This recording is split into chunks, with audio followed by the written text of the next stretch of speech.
बिस्मिल्लाहिर्रहमानिर्रहीम। अस्सलाम वालेकुम dear students, I am Mohammad Ali from channel friends physics. आज हम चैप्टर नंबर 7 स्टार्ट करेंगे जो है ऑसिलेशंस, और इसमें हम सबसे पहला बेसिक टॉपिक पढ़ेंगे सिंपल हार्मोनिक मोशन। तो स्टूडेंट्स, इस टॉपिक को स्टार्ट करने से पहले हम ये अंडरस्टैंड करते हैं कि नेचर में कितनी टाइप्स के मोशन एग्जिस्ट करते हैं। फॉर एग्जाम्पल 3 टाइप्स के मोशन, जैसे आप चैप्टर 3 में पढ़ते हैं लीनियर मोशन, फिर चैप्टर 5 में पढ़ते हैं सर्कुलर मोशन, इसी तरह चैप्टर 7 में एक repeated type of motion exist करती है जिसे हम नाम देते हैं ऑसिलेटरी मोशन का। नेचर में ऑसिलेशन की एग्जांपल्स अगर देखी जाए तो एक वाइब्रेटिंग सिंपल पेंडुलम ये एग्जांपल है ऑसिलेशन की, एक वाइब्रेटिंग मास स्प्रिंग सिस्टम जो अपना मोशन एक फिक्स्ड पॉइंट के गिर्द रिपीट करता है, ऑसिलेशन है। एक स्टील बॉल है जो एक कर्व पाथ में ग्रेविटेशनल अट्रैक्शन या ग्रेविटेशनल पुल की वजह से अपना मोशन रिपीट करती है, ऑसिलेशन की एग्जांपल है। वेव्स प्रोपगेशन में देखें, यहां पर एक कंप्रेशनल वेव है और कंप्रेशनल वेव में पार्टिकल्स मुसलसल अपना मोशन रिपीट कर रहे हैं।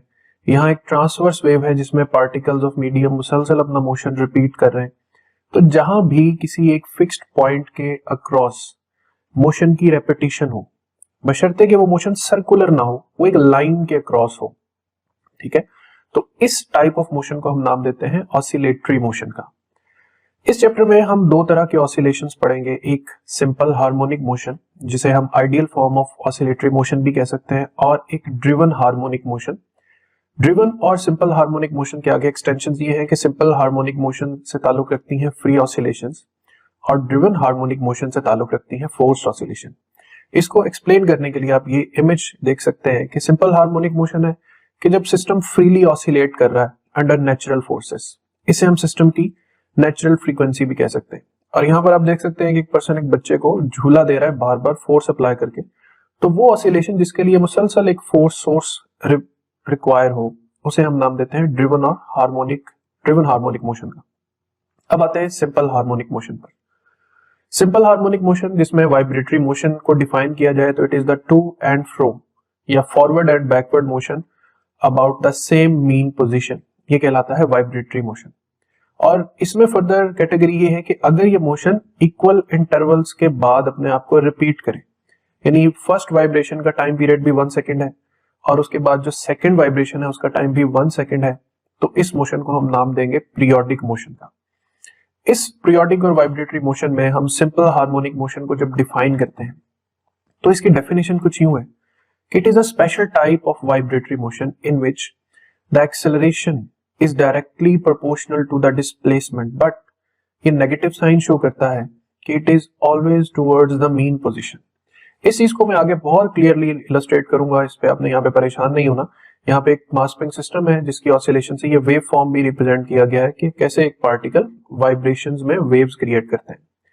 फिर कोई भी ऑसिलेटरी मोशन परफॉर्म करने के लिए जरूरी है कि सिस्टम के पार्टिकल्स में या उस सिस्टम में रीस्टोरिंग फोर्स का एग्जिस्ट होना बहुत जरूरी। यहां हम कंसीडर करेंगे एक स्प्रिंग के अंदर जो स्प्रिंग फोर्स है वो F इक्वल टू kx होती, जो रीस्टोरिंग फोर्स होगी ऑब्वियसली उसके साथ एक नेगेटिव साइन आएगा। अब यहां पर आपको ये ऑसिलेटिंग सिस्टम ऑसिलेट करता हुआ नजर आ रहा है। इसमें जो ब्लू वेक्टर है ये रिप्रेजेंट कर रहा है डिस्प्लेसमेंट को, और ये जो रेड वेक्टर है ये रीस्टोरिंग फोर्स या एक्सेलरेशन की डायरेक्शन को रिप्रेजेंट कर रहा है। आपने यहीं से इसका अंदाजा लगा लेना कि जिस डायरेक्शन में डिस्प्लेसमेंट है एक्सेलरेशन उसे ऑपोजिट डायरेक्शन में इंक्रीज करेगी। दोनों के दरमियान है डायरेक्ट रिलेशन, मगर डायरेक्शन जो है वो इनकी ऑपोजिट होगी। सिंपल हार्मोनिक मोशन को प्रॉपर अंडरस्टैंड करने के लिए लेट्स से हम एक फ्रेम डिजाइन करते हैं कि ये हमारे पास एक मास स्प्रिंग सिस्टम है जो अपनी इक्विलिब्रियम पोजीशन पर है। अब यहाँ पर ये जो x है ये डिस्टेंस या डिस्प्लेसमेंट है फ्रॉम मीन पोजीशन। अगर पार्टिकल एग्जैक्ट मीन पर है तो x 0 होगा, अगर पार्टिकल पॉजिटिव एक्सट्रीम पर है यानी जो पॉजिटिव एक्स एक्सिस की तरफ है तो उसे हम प्लस x नॉट कहेंगे। यहाँ पे x नॉट एम्पलीट्यूड है जो मैक्सिमम डिस्प्लेसमेंट है फ्रॉम मीन पोजीशन। अगर पार्टिकल नेगेटिव एक्सट्रीम पर होगा तो उसे हम माइनस x नॉट कहेंगे। सो हम इस मास को एक फोर्स अप्लाई करके एक्सट्रीम तक पुल करते हैं तो ये केस सामने आता है कि वी अप्लाइड अ फोर्स और उस फोर्स ने या जिस स्प्रिंग फोर्स भी जिसे हम कह सकते हैं इस मास को एक्सट्रीम पोजीशन तक डिस्प्लेस किया। अब अप्लाइड फोर्स तो बॉडी को खींच रही है पॉजिटिव एक्स एक्सिस की तरफ। वाइब्रेशन परफॉर्म करने के लिए जरूरी है पार्टिकल का वापस जाना, उसके लिए इसे अप्लाइड नहीं रीस्टोरिंग फोर्स चाहिए जो इक्वल और ऑपोजिट होगी। यही रिस्टोरिंग फोर्स इस मास में एक्सेलरेशन प्रोड्यूस करेगी। सो इसी रिस्टोरिंग फोर्स से सेकंड लॉ ऑफ मोशन भी हरकत में आएगा, that F equals to ma। अब इस रिस्टोरिंग फोर्स की वजह से पार्टिकल वापस जाएगा अपनी मीन की तरफ और मीन पर रुकेगा नहीं। क्यों नहीं रुकेगा? ड्यू टू इट्स इनर्शिया, क्योंकि मीन पर कोई फोर्स नहीं है इसे रोकने वाली। सो अपने इनर्शिया की वजह से अपना मोशन कंटिन्यू करेगा और नेगेटिव एक्सट्रीम तक जाएगा, और नेगेटिव एक्सट्रीम से फिर दोबारा मीन की तरफ और फिर दोबारा एक्सट्रीम की तरफ। सो ये जो पार्टिकल है ये मीन और एक्सट्रीम्स के दरमियान मुसलसल ऑसिलेट करता रहेगा ड्यू टू रिस्टोरिंग फोर्स। अब हम फोर्स का एनालिसिस करते हैं कि रिस्टोरिंग फोर्स ने मास में एक्सेलरेशन प्रोड्यूस की। अब अगर यहाँ पे एक्सेलरेशन को रहने दिया जाए और मास को दूसरी तरफ डिवाइड किया जाए तो k भी कांस्टेंट है और m भी कांस्टेंट है, दोनों कांस्टेंट्स हैं, साथ इक्वालिटी है, तो हम लिख सकते हैं कि acceleration is directly proportional to displacement. But what's the meaning of negative sign? The negative sign shows that अगर x पॉजिटिव है तो a की डायरेक्शन नेगेटिव, अगर x नेगेटिव है तो a की डायरेक्शन पॉजिटिव होगी। अच्छा, यही से इस इक्वेशन से आगे, चूंकि इसने आगे पूरे चैप्टर में एक फैक्टर यूज होगा, मैं उसको एक्सप्लेन कर दूं कि अभी आपने देखा a is equal to minus k over m। यहां पर ये a is equal to minus omega square x, ये चैप्टर 5 में सेंट्रीपिटल एक्सेलरेशन की एंगुलर फॉर्म है। इन दोनों इक्वेशंस को कंपेयर किया जाए, that a compares with a minus k over m, minus omega square से कंपेयर हो रहा है और x x के साथ। तो इस इक्वेशन से क्लियर है कि omega square is equal to k over m। तो यहाँ पे omega square is equal to k over m place किया, और ओमेगा यहाँ पे हम सिंपल लिख सकते हैं under root of k over m। तो angular frequency of mass spring system जो है वो under root of k over m के इक्वल है। अब हम इस प्रोपोर्शनैलिटी को अंडरस्टैंड करते हैं कि how acceleration is proportional to x and what is the meaning of negative sign. तो दो बातें ध्यान में रख के चलनी है कि acceleration is directly proportional to displacement and acceleration is always directed towards the mean position. इसको समझने के लिए हम एक ग्राफ ड्रॉ करते हैं between acceleration and displacement. Positive positive acceleration and displacement, negative negative acceleration and displacement. अब देखें, जब हम पार्टिकल को डिस्प्लेस करते हैं पॉजिटिव एक्सट्रीम की तरफ तो डिस्प्लेसमेंट की डायरेक्शन है पॉजिटिव एक्सिस की तरफ, जबकि रिस्टोरिंग फोर्स की वजह से एक्सेलरेशन की डायरेक्शन होगी towards the mean position. So x positive है और a नेगेटिव है। अब x पॉजिटिव और a नेगेटिव किस क्वाड्रेंट में है? x पॉजिटिव और a नेगेटिव ये हमारे पास फोर्थ क्वाड्रेंट में। सो हम यहाँ पर एक डायरेक्ट प्रोपोर्शनैलिटी की लाइन ड्रॉ करके ये एक्सप्लेन कर सकते हैं कि when x is positively increasing a is negatively increasing. On the other hand, जब हम पार्टिकल को नेगेटिव डिस्प्लेसमेंट या नेगेटिव एक्सट्रीम की तरफ डिस्प्लेस करेंगे तो डायरेक्शन ऑफ डिस्प्लेसमेंट है नेगेटिव एक्स एक्सिस की तरफ। बट रीस्टोरिंग फोर्स की वजह से जो एक्सेलरेशन की डायरेक्शन है वो होगी टुवर्ड्स द मीन पोजीशन। सो यहां पर भी जब x नेगेटिव है तो a की डायरेक्शन पॉजिटिव एक्सिस की तरफ है, x नेगेटिव है और a पॉजिटिव है, तो ऑटोमेटिकली हम एक डायरेक्ट प्रोपोर्शनैलिटी की लाइन ड्रॉ कर सकते हैं सेकंड क्वाड्रेंट में। सो यहां पर पिक्चर कंप्लीट होती है कि when x is positive a is negative but the proportionality is direct.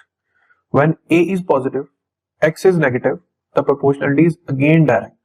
तो ये था मीनिंग कि एक्सेलरेशन डायरेक्टली प्रोपोर्शनल x के, यानी जितना x होगा उतनी एक्सेलरेशन भी होगी, but negative sign shows that कि दोनों की डायरेक्शंस आपस में ऑपोजिट होंगी।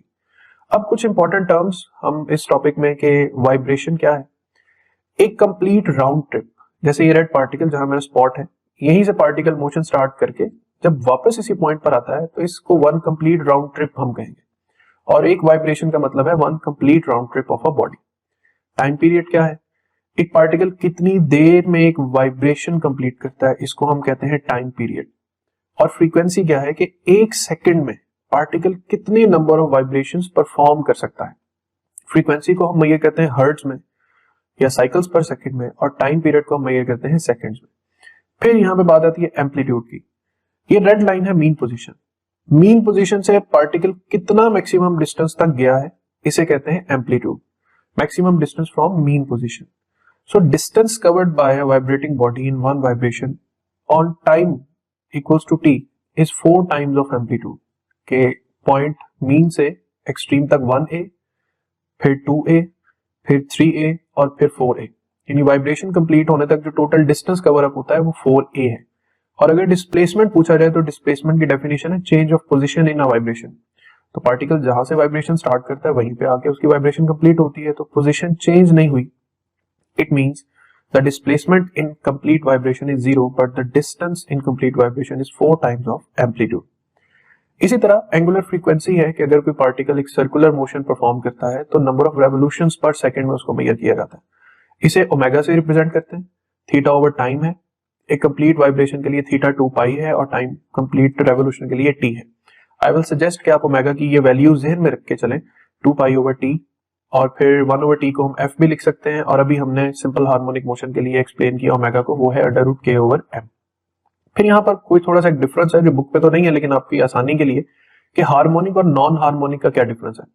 स्टूडेंट्स, अगर हम किसी ऑसिलेटरी सिस्टम को सिर्फ एक ट्रिग्नोमेट्रिक फंक्शन से एक्सप्लेन कर सकें, आइदर फ्रॉम साइन थीटा और आइदर फ्रॉम कॉस थीटा, तो फिर हम उसको कहेंगे हार्मोनिक ऑसिलेटर। और अगर हमारे पास कंपाउंड ऑसिलेटरी सिस्टम है, यानी एक से ज्यादा सिस्टम्स आपस में कनेक्टेड हैं और उनको एक्सप्लेन करने के लिए हमें एक से ज्यादा ट्रिग्नोमेट्रिक फंक्शंस की जरूरत है, तो उसको हम नाम देते हैं नॉन हार्मोनिक ट्रिग्नोमेट्रिक फंक्शंस का। तो यहां तक था हमारा सिंपल हार्मोनिक मोशन। आज हम चैप्टर नंबर 7 का दूसरा टॉपिक पढ़ेंगे जो है SHM and uniform circular motion. ये टॉपिक मोस्टली स्टूडेंट्स के लिए बड़ा घबराहट का बायस होता है क्योंकि इसमें बहुत कॉम्प्लेक्स ज्योमेट्री और डेरिवेशन इन्वॉल्व है, लेकिन यहाँ पर मैं कोशिश करूंगा कि आपको एक सिंपलेस्ट एनिमेटेड वे में ये टॉपिक जो है वो एक्सप्लेन कर सकूं, जिसमें आपको भी कुछ अटेंटिव होकर बैठना पड़ेगा चीजों को बेसिकली अंडरस्टैंड करने के लिए। सो इस टॉपिक को प्रॉपर अंडरस्टैंड करने के लिए तो सबसे पहले इसकी जो डायग्राम जो बुक में बनी है उसको आपने गौर से देखना है। फिर मैं इस डायग्राम को प्रॉपर तरीके से एक्सप्लेन करूंगा कि द प्रोजेक्शन, जो स्टेटमेंट है इसकी, द प्रोजेक्शन पॉइंट एन, ये पॉइंट एन है, यहाँ पे ये गौर से देख लें, यही पॉइंट हमारा मेजर की पॉइंट है इस पूरे टॉपिक में। Of a body in uniform circular motion performs SHM along the diameter, कि एक पार्टिकल P ये रिवॉल्व करेगा along दिस सर्कल और एक पार्टिकल N ये मूव करेगा along the diameter। तो हम SHM को, यानी जो पार्टिकल along diameter मूव कर रहा है, उसको हम सर्कुलर मोशन के साथ कंपेयर करेंगे। और क्यों कंपेयर करेंगे? ताकि हम वाइब्रेटरी मोशन में जो डिस्प्लेसमेंट है उसको मेजर कर सकें, जो वाइब्रेटरी मोशन में वेलोसिटी इन्वॉल्व है उसे मेजर कर सकें, और जो एक्सेलरेशन इन्वॉल्व है उसको मेजर कर सकें। तो अब मैं आपको एक इमेज, एनिमेटेड इमेज दिखाता हूं। इसमें आप गौर से देखें कि एक वाइब्रेटरी मोशन है मास स्प्रिंग सिस्टम का और एक ग्रीन बॉल का सर्कुलर मोशन है। अब इसमें जैसे जैसे एक सर्कल कंप्लीट हो रहा है एक कर्व पाथ के अलोंग, एज इट इज एक वाइब्रेशन भी कंप्लीट हो रही है एक लीनियर पाथ के अलोंग। अब अगर हम इस इमेज को पॉज करके डिफरेंट स्टेप्स पर देखें तो जहां पर ये पार्टिकल मीन पोजीशन पर है, here the particle is at mean position and the mass spring system is also at mean position। Students, ये मीन पोजीशन आपने ध्यान में रखनी है, ये हमारा स्टार्टिंग पॉइंट होगा through out the topic. Next, जब ये पार्टिकल अपनी एक्सट्रीम पोजीशन पर जाएगा तो मास स्प्रिंग सिस्टम भी अपनी अपर एक्सट्रीम पर होगा।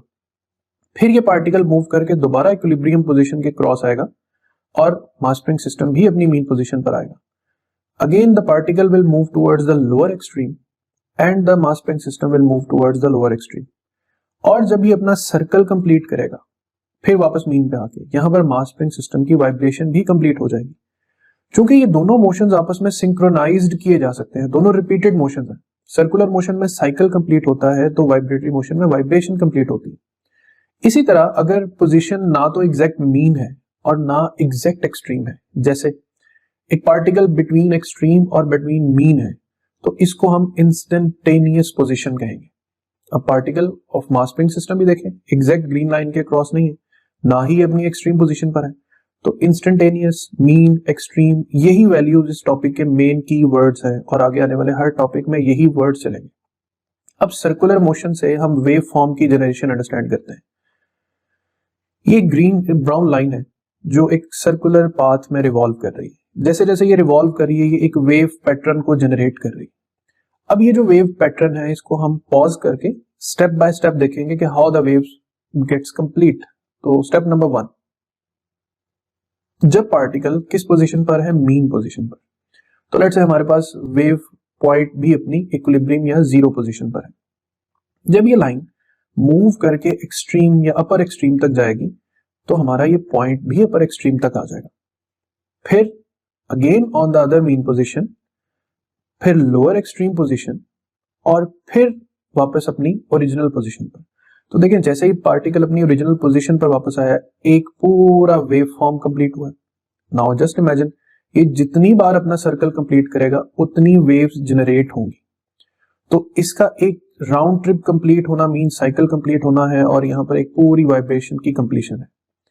अब ये जो डायग्राम है एक पूरी वेव फॉर्म की डायग्राम, इसमें देखें ये डॉट मीन है और ये डॉट एक्सट्रीम है, फिर मीन है, फिर एक्सट्रीम है और फिर मीन। एक पूरा सर्कल कंप्लीट हुआ और एक पूरी वाइब्रेशन कंप्लीट हुई। अब स्टूडेंट्स जो बुक में डायग्राम है उस डायग्राम को मैंने रिक्रिएट किया है आपको समझाने के लिए कि एक सर्कुलर पाथ है और ये येलो लाइन है जो उसी तरह इस सर्कल के अराउंड रिवॉल्व करेगी और इसके रेवोल्यूशन से ये एक वेव फॉर्म जनरेट होगा। ये इंस्टेंटेनियस या मीन पोजीशन डिस्प्लेसमेंट है, ये एक्सट्रीम पोजीशन की डिस्प्लेसमेंट है और पूरा वेव फॉर्म कंप्लीट हो रहा है। अब क्या करते हैं कि हम इस पूरी डायग्राम को लेबल करते हैं और इसके साथ एक ऑसिलेटिंग सिस्टम ऐड करते हैं। तो ये लेबलिंग हो गई कि एक मास स्प्रिंग सिस्टम है जो अपनी इक्विलिब्रियम पोजीशन पर है। ए, बी और सी ये इसके 3 पॉइंट्स हैं, मीन, अपर एक्सट्रीम, लोअर एक्सट्रीम। ओ, डी, ई इसी तरह सर्कुलर मोशन में सेंट्रल पॉइंट है, फिर डी डिस्टेंस है और ई पॉइंट का डिस्टेंस है। ये दोनों एक्सट्रीम पोजीशन के डिस्टेंस हैं। अब देखें ये था मीन पोजीशन, ये था एक्सट्रीम। तो क्या मुमकिन है कि हम एक्सट्रीम पोजीशन को नाम दे सकें एक्स नॉट का, क्योंकि यही एम्पलीट्यूड भी होता है। और एक और बात, ये जो पार्टिकल सर्कल में मूव करेगा ये तो मुसलसल रहेगा ही सर्कुलर सर्कमफेरेंस पर, तो सेंटर से जो इसकी डिस्प्लेसमेंट है वो हमेशा मैक्सिमम ही रहेगी। अब क्या करते हैं कि लेट्स से कि ये मास स्प्रिंग सिस्टम मूव करके किसी इंस्टेंटेनियस डिस्प्लेसमेंट x तक डिस्प्लेस करेगा और ये पॉइंट P जो यहां पर क्रिएट होगा वो सर्कुलर मोशन में एक पॉइंट तक मूव करेगा। तो इस स्लाइड को गौर से देखना है। तो व्हाट हैपेंड कि मास स्प्रिंग सिस्टम ने एक इंस्टेंटेनियस डिस्प्लेसमेंट परफॉर्म की x, यानी ये projection along the diameter move की O से लेकर n तक। यहां पर भी यही प्रोजेक्शन मैंने मेंशन की है। देखिए x नॉट है मैक्सिमम डिस्प्लेसमेंट, जबकि x मैक्सिमम नहीं है, कोई भी इंस्टेंटेनियस डिस्प्लेसमेंट है। पॉइंट P भी इंस्टेंटेनियस, मास m भी इंस्टेंटेनियस। अब गौर आपने ये करना स्टूडेंट्स कि ये डिस्टेंस x है जो O n के दरमियान है, ये डिस्टेंस x नॉट है जो O P के दरमियान है। अब हम नेक्स्ट फर्दर क्या करेंगे कि इस चीज में ऑल्टरनेट एंगल्स का कॉन्सेप्ट ऐड करेंगे कि जो एंगल थीटा यहां पे क्रिएट हुआ है ऑल्टरनेटिवली वही एंगल थीटा यहां पर भी क्रिएट होगा। इस सर्कल को पॉइंट आउट करते हैं और इस डायग्राम में से बाहर निकाल लेते हैं। अब इस सर्कल में हम डिस्प्लेसमेंट, वेलोसिटी और एक्सेलरेशन को थ्रू आउट सॉल्व करेंगे। सो नंबर 1 पे हम सॉल्व करेंगे for displacement. To find displacement we will solve the triangle ONP, ON and P। इस ट्रायंगल में अगर हम साइन थीटा की वैल्यू फाइंड करें जो होता है परपेंडिकुलर ओवर हाइपोटेन्यूज, तो परपेंडिकुलर इस थीटा के सामने परपेंडिकुलर ON है और हाइपोटेन्यूज OP है। तो sine theta will be ON over OP। ON over OP में अगर वैल्यूज पुट करें तो ON की वैल्यू है x, OP की वैल्यू है x नॉट, तो sine theta is equal to x over x naught. अब x नॉट दूसरी तरफ मल्टीप्लाई हो तो x is equal to x naught sine theta.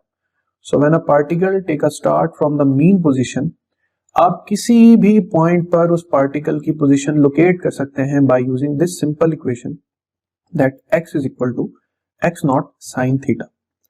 अब हम चलेंगे वेलोसिटी की तरफ। इस टॉपिक में स्टूडेंट्स वेलोसिटी सबसे की रोल है क्योंकि इसकी डेरिवेशन थोड़ी कॉम्प्लेक्स है। उसमें सबसे पहले हम पार्टिकल P को सिर्फ फोकस करेंगे। देखिए ये P सर्कल में मूव कर रहा है, अब इसकी टेंजेंशियल वेलोसिटी को Vp कहेंगे। ये जो Vp है और ये जो रेडियस R है जिसको यहां पर x नॉट कहा गया है, तो सर्कल में इक्वेशन होती है कि V is equal to R omega, where omega is the angular frequency of the revolving body. अब गौर करें कि क्या मैं इस Vp को यूं लिख सकता हूं, जहां मैंने लिखना है R ओमेगा, मैं वहां पे x नॉट ओमेगा भी लिख सकता हूं। क्यों? क्योंकि यहां पर जो रेडियस लाइन है वो x नॉट के इक्वल है। सेम इसी तरह जैसे ये पॉइंट P सर्कल में मूव कर रहा है, यहाँ पे जो ON है ये एक लीनियर वे में मूव कर रहा है, तो यहीं पर हम एक और वेक्टर ड्रॉ करके वाइब्रेटरी मोशन की लाइन भी रिप्रेजेंट करेंगे लाइक दिस। तो ये वो पॉइंट है, ये वो वेलोसिटी भी है जो ऑसिलेटिंग सिस्टम की वेलोसिटी है। अब स्टूडेंट्स देखें कि यहाँ पर एक एंगल क्रिएट होता है, टेंजेंशियल वेलोसिटी और रेडियस में एंगल होता है 90, लेकिन यहाँ पर हम थीटा एंगल तो पहले ही मेंशन कर चुके हैं, तो जो रिमेनिंग एंगल यहां पर बनेगा वो क्या बनेगा, 90 माइनस थीटा। अब एक चीज पे गौर करना, Vp वेक्टर है, ये वेक्टर का x कंपोनेंट है जो बेस लाइन नजर आएगी, और ये वेक्टर का साइन कंपोनेंट है। इसी साइन कंपोनेंट के अलोंग हमारे मास स्प्रिंग सिस्टम की भी वेलोसिटी है।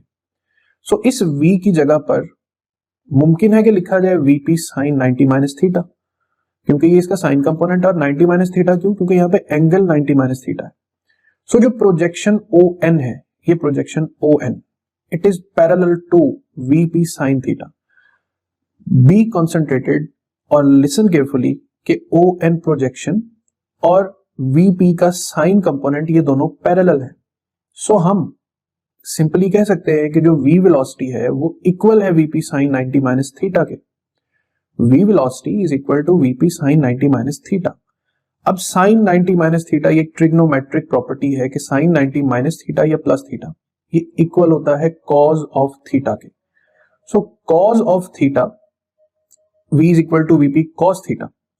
इसमें हम vp की वैल्यू पुट कर देते हैं जो क्या थी x नॉट ओमेगा। तो velocity is equal to x naught omega into cos of theta. Students अब हमारे पास मेन प्रॉब्लम रह गया कॉस थीटा, जिसको सॉल्व करना बहुत जरूरी है। इसको सॉल्व करने के लिए मैं अलग से एक स्लाइड पर चलता हूं कि solving cos theta from triangle ONP। याद रहे कि हमारी ये स्लाइड पिछली स्लाइड से जुड़ी हुई है और इसके जुड़ने की वजह कॉस थीटा है, जिसको हम यहाँ पे फाइंड कर रहे हैं। तो ONP में अगर हम कॉस अप्लाई करें तो कॉस है बेस ओवर हाइपोटेन्यूज, बेस है NP और हाइपोटेन्यूज है OP। अब cos theta is equal to NP over OP यानी बेस ओवर हाइपोटेन्यूज में। स्टूडेंट्स एक बात तो क्लियर है कि हाइपोटेन्यूज की वैल्यू x नॉट है, बट हमें NP का इल्म नहीं है, हमें परपेंडिकुलर का इल्म है कि वो x है। तो हम पाइथागोरस थ्योरम अप्लाई करेंगे कि hypotenuse square is equal to perpendicular square plus base square. Values put करेंगे, हाइपोटेन्यूज की वैल्यू है x नॉट स्क्वायर, परपेंडिकुलर की वैल्यू है x स्क्वायर और बेस की वैल्यू है NP स्क्वायर। तो यहां से NP खुद भी आप कैलकुलेट कर सकते हैं कि x उधर जाके माइनस होगा, ये माइनस हुआ, स्क्वायर खत्म करेंगे तो अंडर रूट आ जाएगा।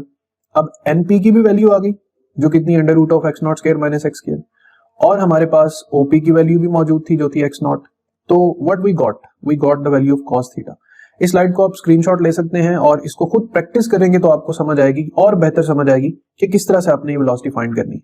तो अब हम cos थीटा को यहां से पिक करके वापस चलेंगे अपनी उसी स्लाइड की तरफ जहां हमने cos की वैल्यू पुट करनी थी।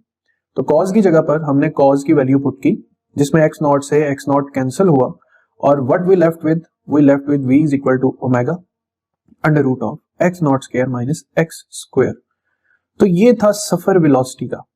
इस पार्ट को आप चाहे तो रिपीटेडली देखें, और जहां पर मैंने कहा था कि v velocity is parallel to vp sin 90 minus theta, इस स्टेप को आपने गौर करना है और यही स्टेप आपको इस फाइनल रिजल्ट तक लेकर आएगा। यहां तक वेलोसिटी भी कैलकुलेट हो गई। अब हम आते हैं एक्सेलरेशन पर। स्टूडेंट्स इट्स क्लियर कि जो पार्टिकल सर्कल में रिवॉल्व करता है उसकी भी एक्सेलरेशन, जो सेंट्रीपिटल एक्सेलरेशन होती है वो टुवर्ड सेंटर होती, और जो पार्टिकल वाइब्रेटरी मोशन परफॉर्म करता है उसकी एक्सेलरेशन भी डायरेक्टेड टुवर्ड्स मीन पोजीशन है। सो हम यहाँ पे अगर मेंशन कर दें तो रेड वेक्टर ये एक्सेलरेशन ऑफ पॉइंट P है which is directed towards mean, और येलो वेक्टर जो वाइब्रेटरी मोशन की एक्सेलरेशन वो भी डायरेक्टेड टुवर्ड्स मीन है। अब हम ट्राइंगल सॉल्व करते हैं, triangle ONP sine theta perpendicular over hypotenuse.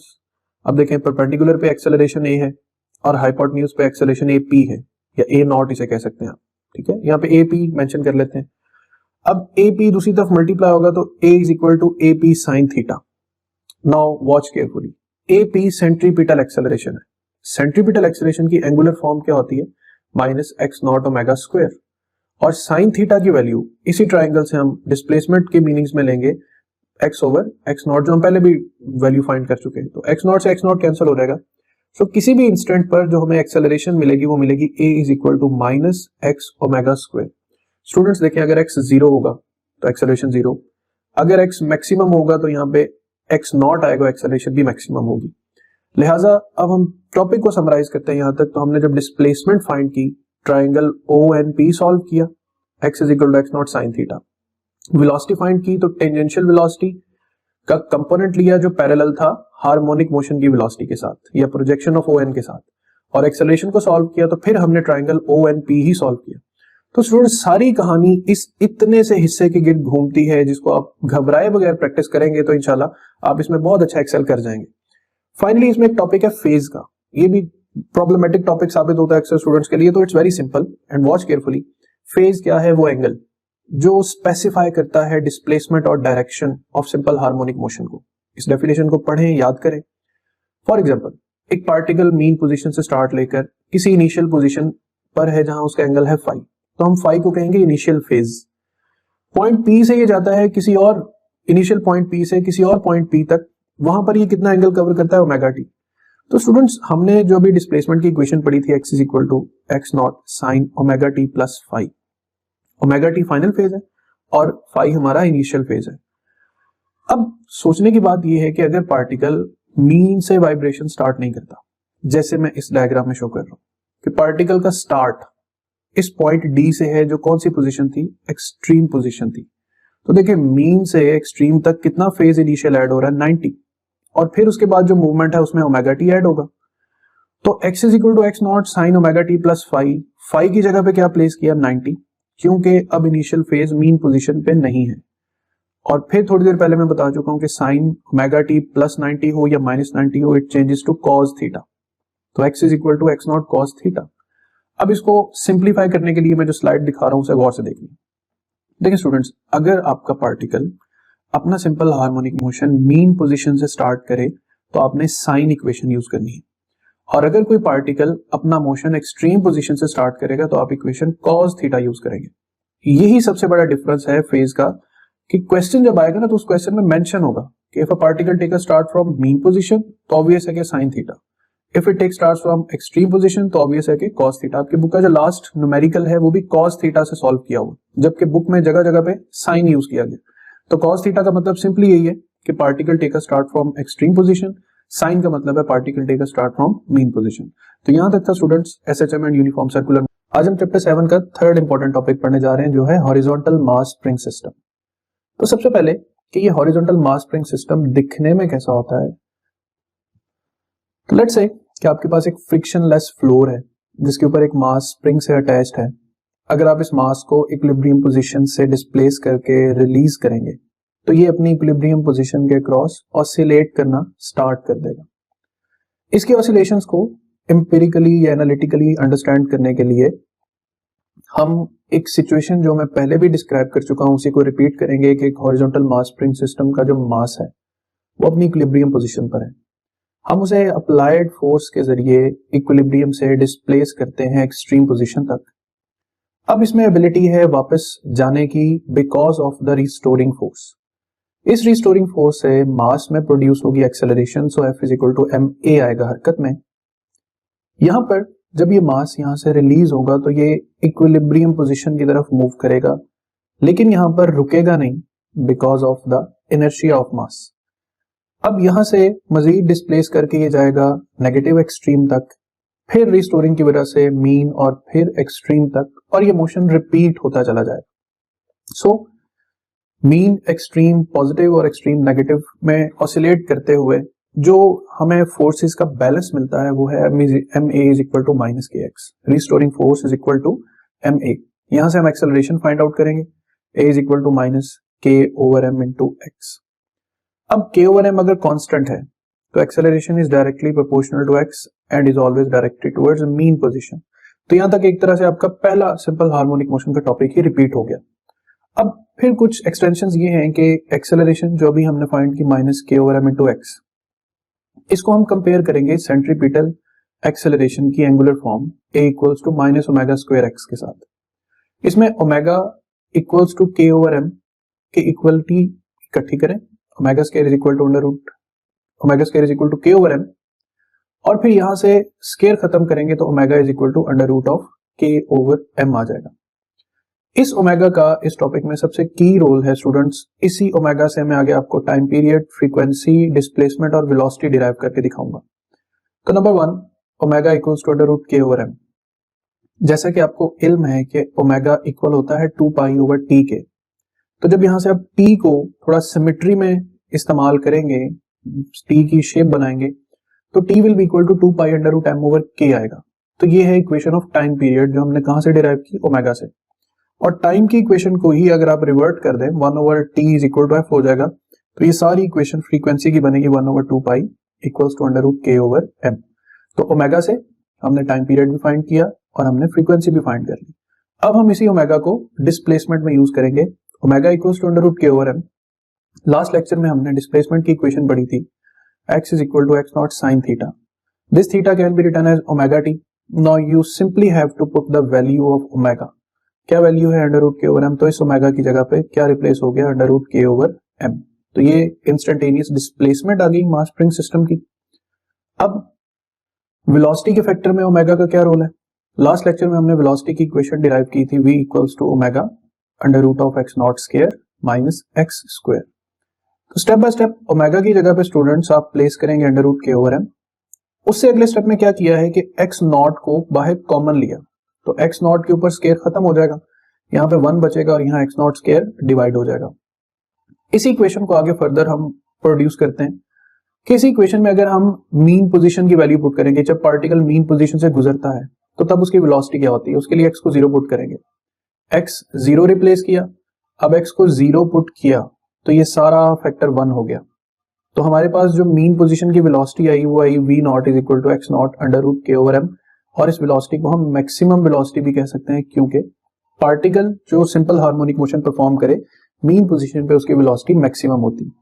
अब x naught under root k over M अगर v नॉट है तो हम इसी इक्वेशन में x naught under root k over M को v नॉट से रिप्लेस करेंगे, तो ये आएगा relation between instantaneous and maximum velocity.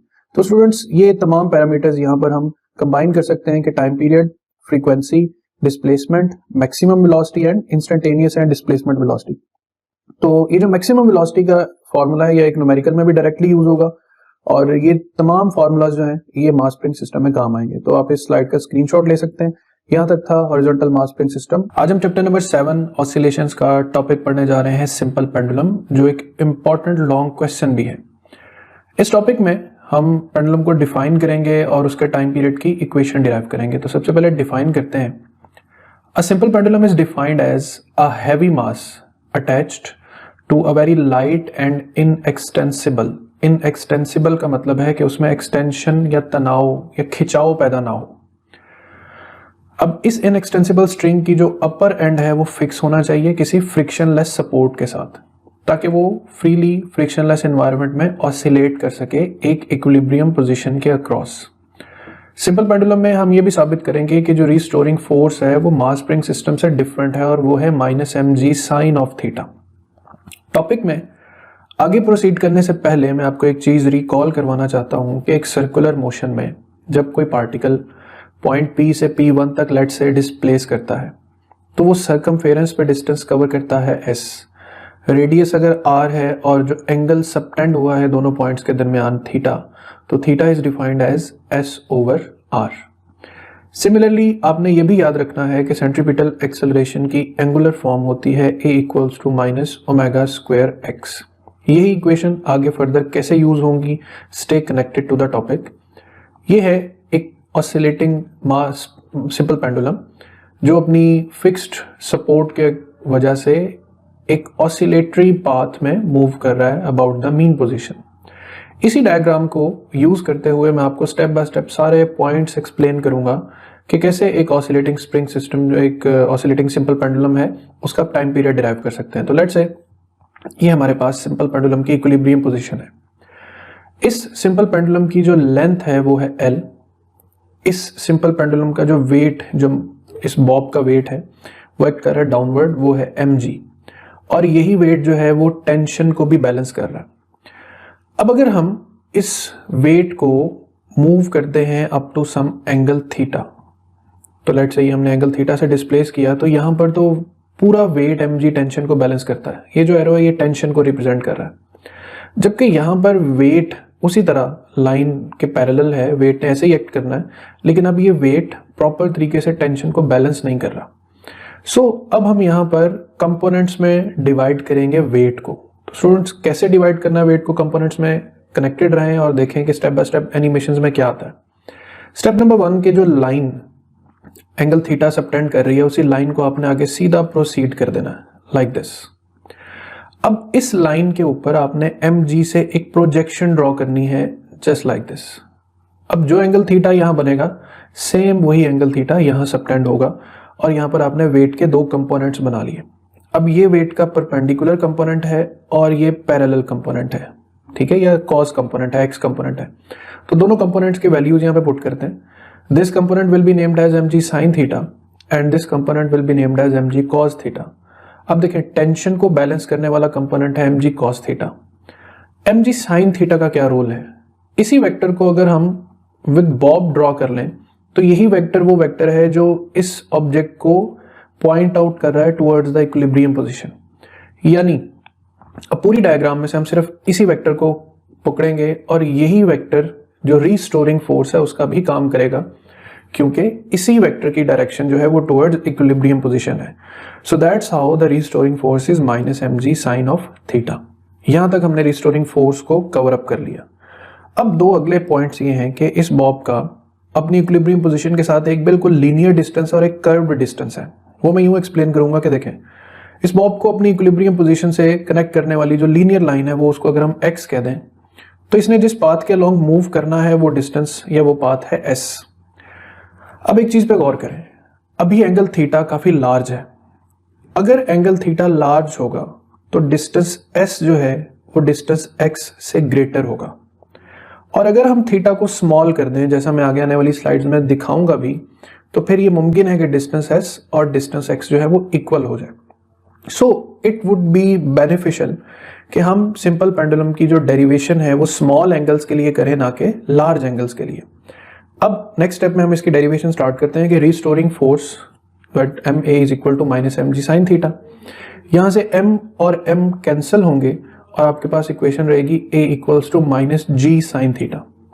Again the same consideration, अगर थीटा बहुत स्मॉल हो तो sine theta can be approximately equals to theta.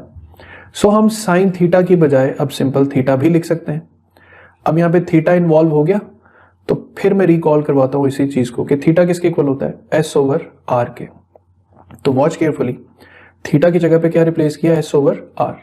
Students, अब आपने सिर्फ और सिर्फ फाइंड आउट करनी है values of s and r. तो सबसे पहले r को देखें. लेट्स सपोज कि अगर आप इस सिंपल पेंडुलम को एक पूरे सर्कल में रिवॉल्व कर दें तो उस सर्कल का जो रेडियस बनेगा ऑब्वियसली वो L के इक्वल होगा. लिहाजा हम कह सकते हैं कि जो रेडियस की वैल्यू है यहां पर वो इक्वल्स टू L आएगी. सिमिलरली अगर हम थीटा को बहुत ज्यादा स्मॉल कर दें, अब गौर से देखना है कि थीटा स्मॉल करने से s और x पे क्या फर्क पड़ता है. अभी तो थीटा लार्ज है तो x डिस्टेंस कम है और s डिस्टेंस ज्यादा है. Now I am making it small like this. देखें, थीटा स्मॉल होने की वजह से जब हमने लाइंस ड्रॉ की तो अप्रोक्सीमेटली s और x डिस्टेंस क्या आ रहे हैं, इक्वल आ रहे हैं. So for smaller angles we can say that s is equal to x. अब क्या था, हमने s और r की वैल्यूज फाइंड करनी थी, वो हमने कर ली. कि s की जगह हम x रिप्लेस कर सकते हैं और r की जगह l रिप्लेस कर सकते हैं. तो इसी इक्वेशन को मैं रीराइट कर दूंगा, a equals to minus g x over l. Students, अब इसको थोड़ा सा तरतीब यूं दे लें कि x को इससे अलग करके लिखें यूं, a is equal to minus g over l into x. अब आपको याद दिलाता हूं कि ये इक्वेशन मैंने क्यों लिखी थी यहां पर, angular form of centripetal acceleration. इस इक्वेशन के साथ हम अपनी बनी हुई इक्वेशन को कंपेयर करेंगे कि a equals to minus g over l into x, और इसे कंपेयर करेंगे a is equal to minus omega square x के साथ. अब यहां से क्लियर है कि अगर हम इन दोनों इक्वेशंस को पिकअप करें तो ओमेगा स्क्वायर की वैल्यू किसके इक्वल आ रही है, जी ओवर एल के. और यहां से अगर हम टाइम पीरियड फाइंड करेंगे तो वो ओमेगा की वैल्यू अंडर रूट जी ओवर एल आएगी, जिसे मैं वापस उसी इक्वेशन में लिख रहा हूं, omega is equal to under root ji over l. इसी जगह से हम ओमेगा को यूज करते हुए टाइम पीरियड फाइंड करेंगे कि omega is equal to 2 pi over T, and when we will find the equation of T we will get T is equal to 2 pi under root L over G. तो इसी time period को वापस उसी slide पे place करते हैं और ये आपको पूरा सीक्वेंस मिल जाएगा कि ओमेगा कंपेयर किया तो अंडर रूट जी ओवर एल, और जब ओमेगा से टाइम पीरियड फाइंड किया तो T is equal to 2 pi under root L over G. इसी टाइम पीरियड को फर्दर हम फ्रीक्वेंसी में चेंज कर सकते हैं as f is equal to 1 over 2 pi under root ji over L. So इस एक स्लाइड में जो मैं प्रेजेंट कर रहा हूं पूरी डेरिवेशन पॉइंट्स हैं. स्टूडेंट्स, आप इस पूरी स्लाइड का स्क्रीनशॉट ले सकते हैं और इससे पूरी डेरिवेशन को समझने में मदद ले सकते हैं. तो ये जो दो फॉर्मूलाज हमने डिराइव किए, टाइम पीरियड एंड फ्रीक्वेंसी, इनसे रिलेटेड आपकी बुक में एग्जाम्पल्स और न्यूमेरिकल्स भी हैं. फॉर एग्जाम्पल के आपकी एग्जाम्पल नंबर 7.2 है कि what should be the length of simple pendulum whose period is 1 second at a place where g is 9.8 metre पर second square, and also what is the frequency. तो time period given है आपको, इसके साथ साथ gravity की value भी given है, लेंथ पहले आप फाइंड कर लें। लेंथ फाइंड करने के लिए आप ये स्क्वायर लेते हैं, लेंथ सेपरेट करते हैं, 0.25 मीटर आपके पास आंसर आता है। और फ्रीक्वेंसी के लिए आप सिंपल 1 ओवर टाइम पीरियड करेंगे तो फ्रीक्वेंसी भी आ जाएगी। तो स्टूडेंट्स ये दो इंपॉर्टेंट फॉर्मूलाज हैं, टाइम पीरियड और फ्रीक्वेंसी, और इसकी डेरिवेशन में एंगल को जो इन्वॉल्व करके आपने पॉइंट्स याद रखने हैं वो सबसे ज्यादा जरूरी है। यहां तक था टॉपिक ऑफ सिंपल पेंडुलम। आज हम चैप्टर नंबर 7 का बड़ा ही अहम लॉन्ग क्वेश्चन पढ़ने जा रहे हैं, जो है energy conservation in simple harmonic motion. बहुत इंटरेस्टिंग डेरिवेशन है और इसमें जितने गोल्स हैं वो हम अचीव करेंगे, इसके डेरिवेशनल गोल्स, इसमें टोटल एनर्जी का जो कॉन्सेप्ट है। तो इसको सबसे पहले थोड़ा सा डिफाइन कर लें, ये अंडरस्टैंड करने के लिए थोड़ा सेटअप कर लें इसका टारगेट, कि इसकी डेफिनेशन है कि total energy of an oscillating system remains constant, potential and kinetic energy interchange into each other. जैसे आप एक ऑसिलेटिंग पेंडुलम देख रहे हैं, इसमें काइनेटिक एनर्जी है, पोटेंशियल एनर्जी है और टोटल एनर्जी है। टोटल एनर्जी हर वक्त मैक्सिमम और कांस्टेंट है, जबकि काइनेटिक और पोटेंशियल आपस में इंटरचेंज कर रहे हैं। जैसे एक्सट्रीम पे पोटेंशियल मैक्सिमम है और मीन पर वेलोसिटी मैक्सिमम होने की वजह से काइनेटिक मैक्सिमम है, और फिर काइनेटिक चेंज होती है पोटेंशियल में। So total energy at any point will be equal to the sum of kinetic and potential energy. Let's say कि we have a simple pendulum at an equilibrium position. Students, अगर हम इसको displace कर दें extreme position तक, तो extreme position पर position की वजह से इसकी पोटेंशियल एनर्जी मैक्सिमम होगी और जीरो स्पीड की वजह से काइनेटिक जीरो होगी।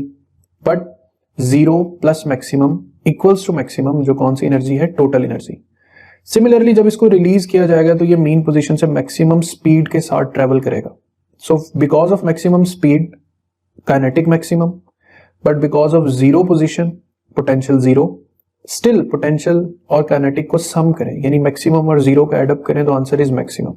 सो what we have to prove कि पोटेंशियल और काइनेटिक एक दूसरे में इंटरचेंज होते रहेंगे, मगर total energy throughout the motion constant ही रहेगी। टॉपिक के डेरिवेशन के लिए हम सिंपल पेंडुलम की बजाय हॉरिजॉन्टल मास स्प्रिंग सिस्टम को प्रेफर करेंगे, जिसकी इक्वेशंस हम पहले पढ़ भी चुके हैं। तो इस सिस्टम में जो हॉरिजॉन्टल मास स्प्रिंग सिस्टम है, हमारे गोल्स या टारगेट्स क्या है कि सबसे पहले हम एवरेज फोर्स कैलकुलेट करेंगे, फिर उससे वर्क फाइंड करेंगे, वही वर्क इक्वल होगा पोटेंशियल के, फिर हम इक्वेशंस डेवलप करेंगे काइनेटिक एनर्जी की, फिर चेक करेंगे टोटल एनर्जी को, और फिर हम फाइंड करेंगे ग्राफ ऑफ एनर्जीज। तो नंबर 1 पे मैंने ये बुक का ही पोर्शन यहाँ पे क्रॉप करके पेस्ट किया है, ताकि आपको क्लियर रहे कि हमने यहाँ पर किस तरीके से एवरेज फोर्स फाइंड करनी है। स्टूडेंट्स, जैसे कि spring force proportional to x होती, तो F is equal to k x naught, ये मैक्सिमम फोर्स है। बट रिमेंबर, जब डिस्प्लेसमेंट ऑफ स्प्रिंग जीरो थी, फोर्स भी जीरो थी। जब डिस्प्लेसमेंट मैक्सिमम हुई तो फोर्स भी मैक्सिमम हुई। अब चूंकि फोर्स कांस्टेंट नहीं है, तो that's why we have to take average, initial plus final divided by 2, तो 1/2 k x naught, that is our average force.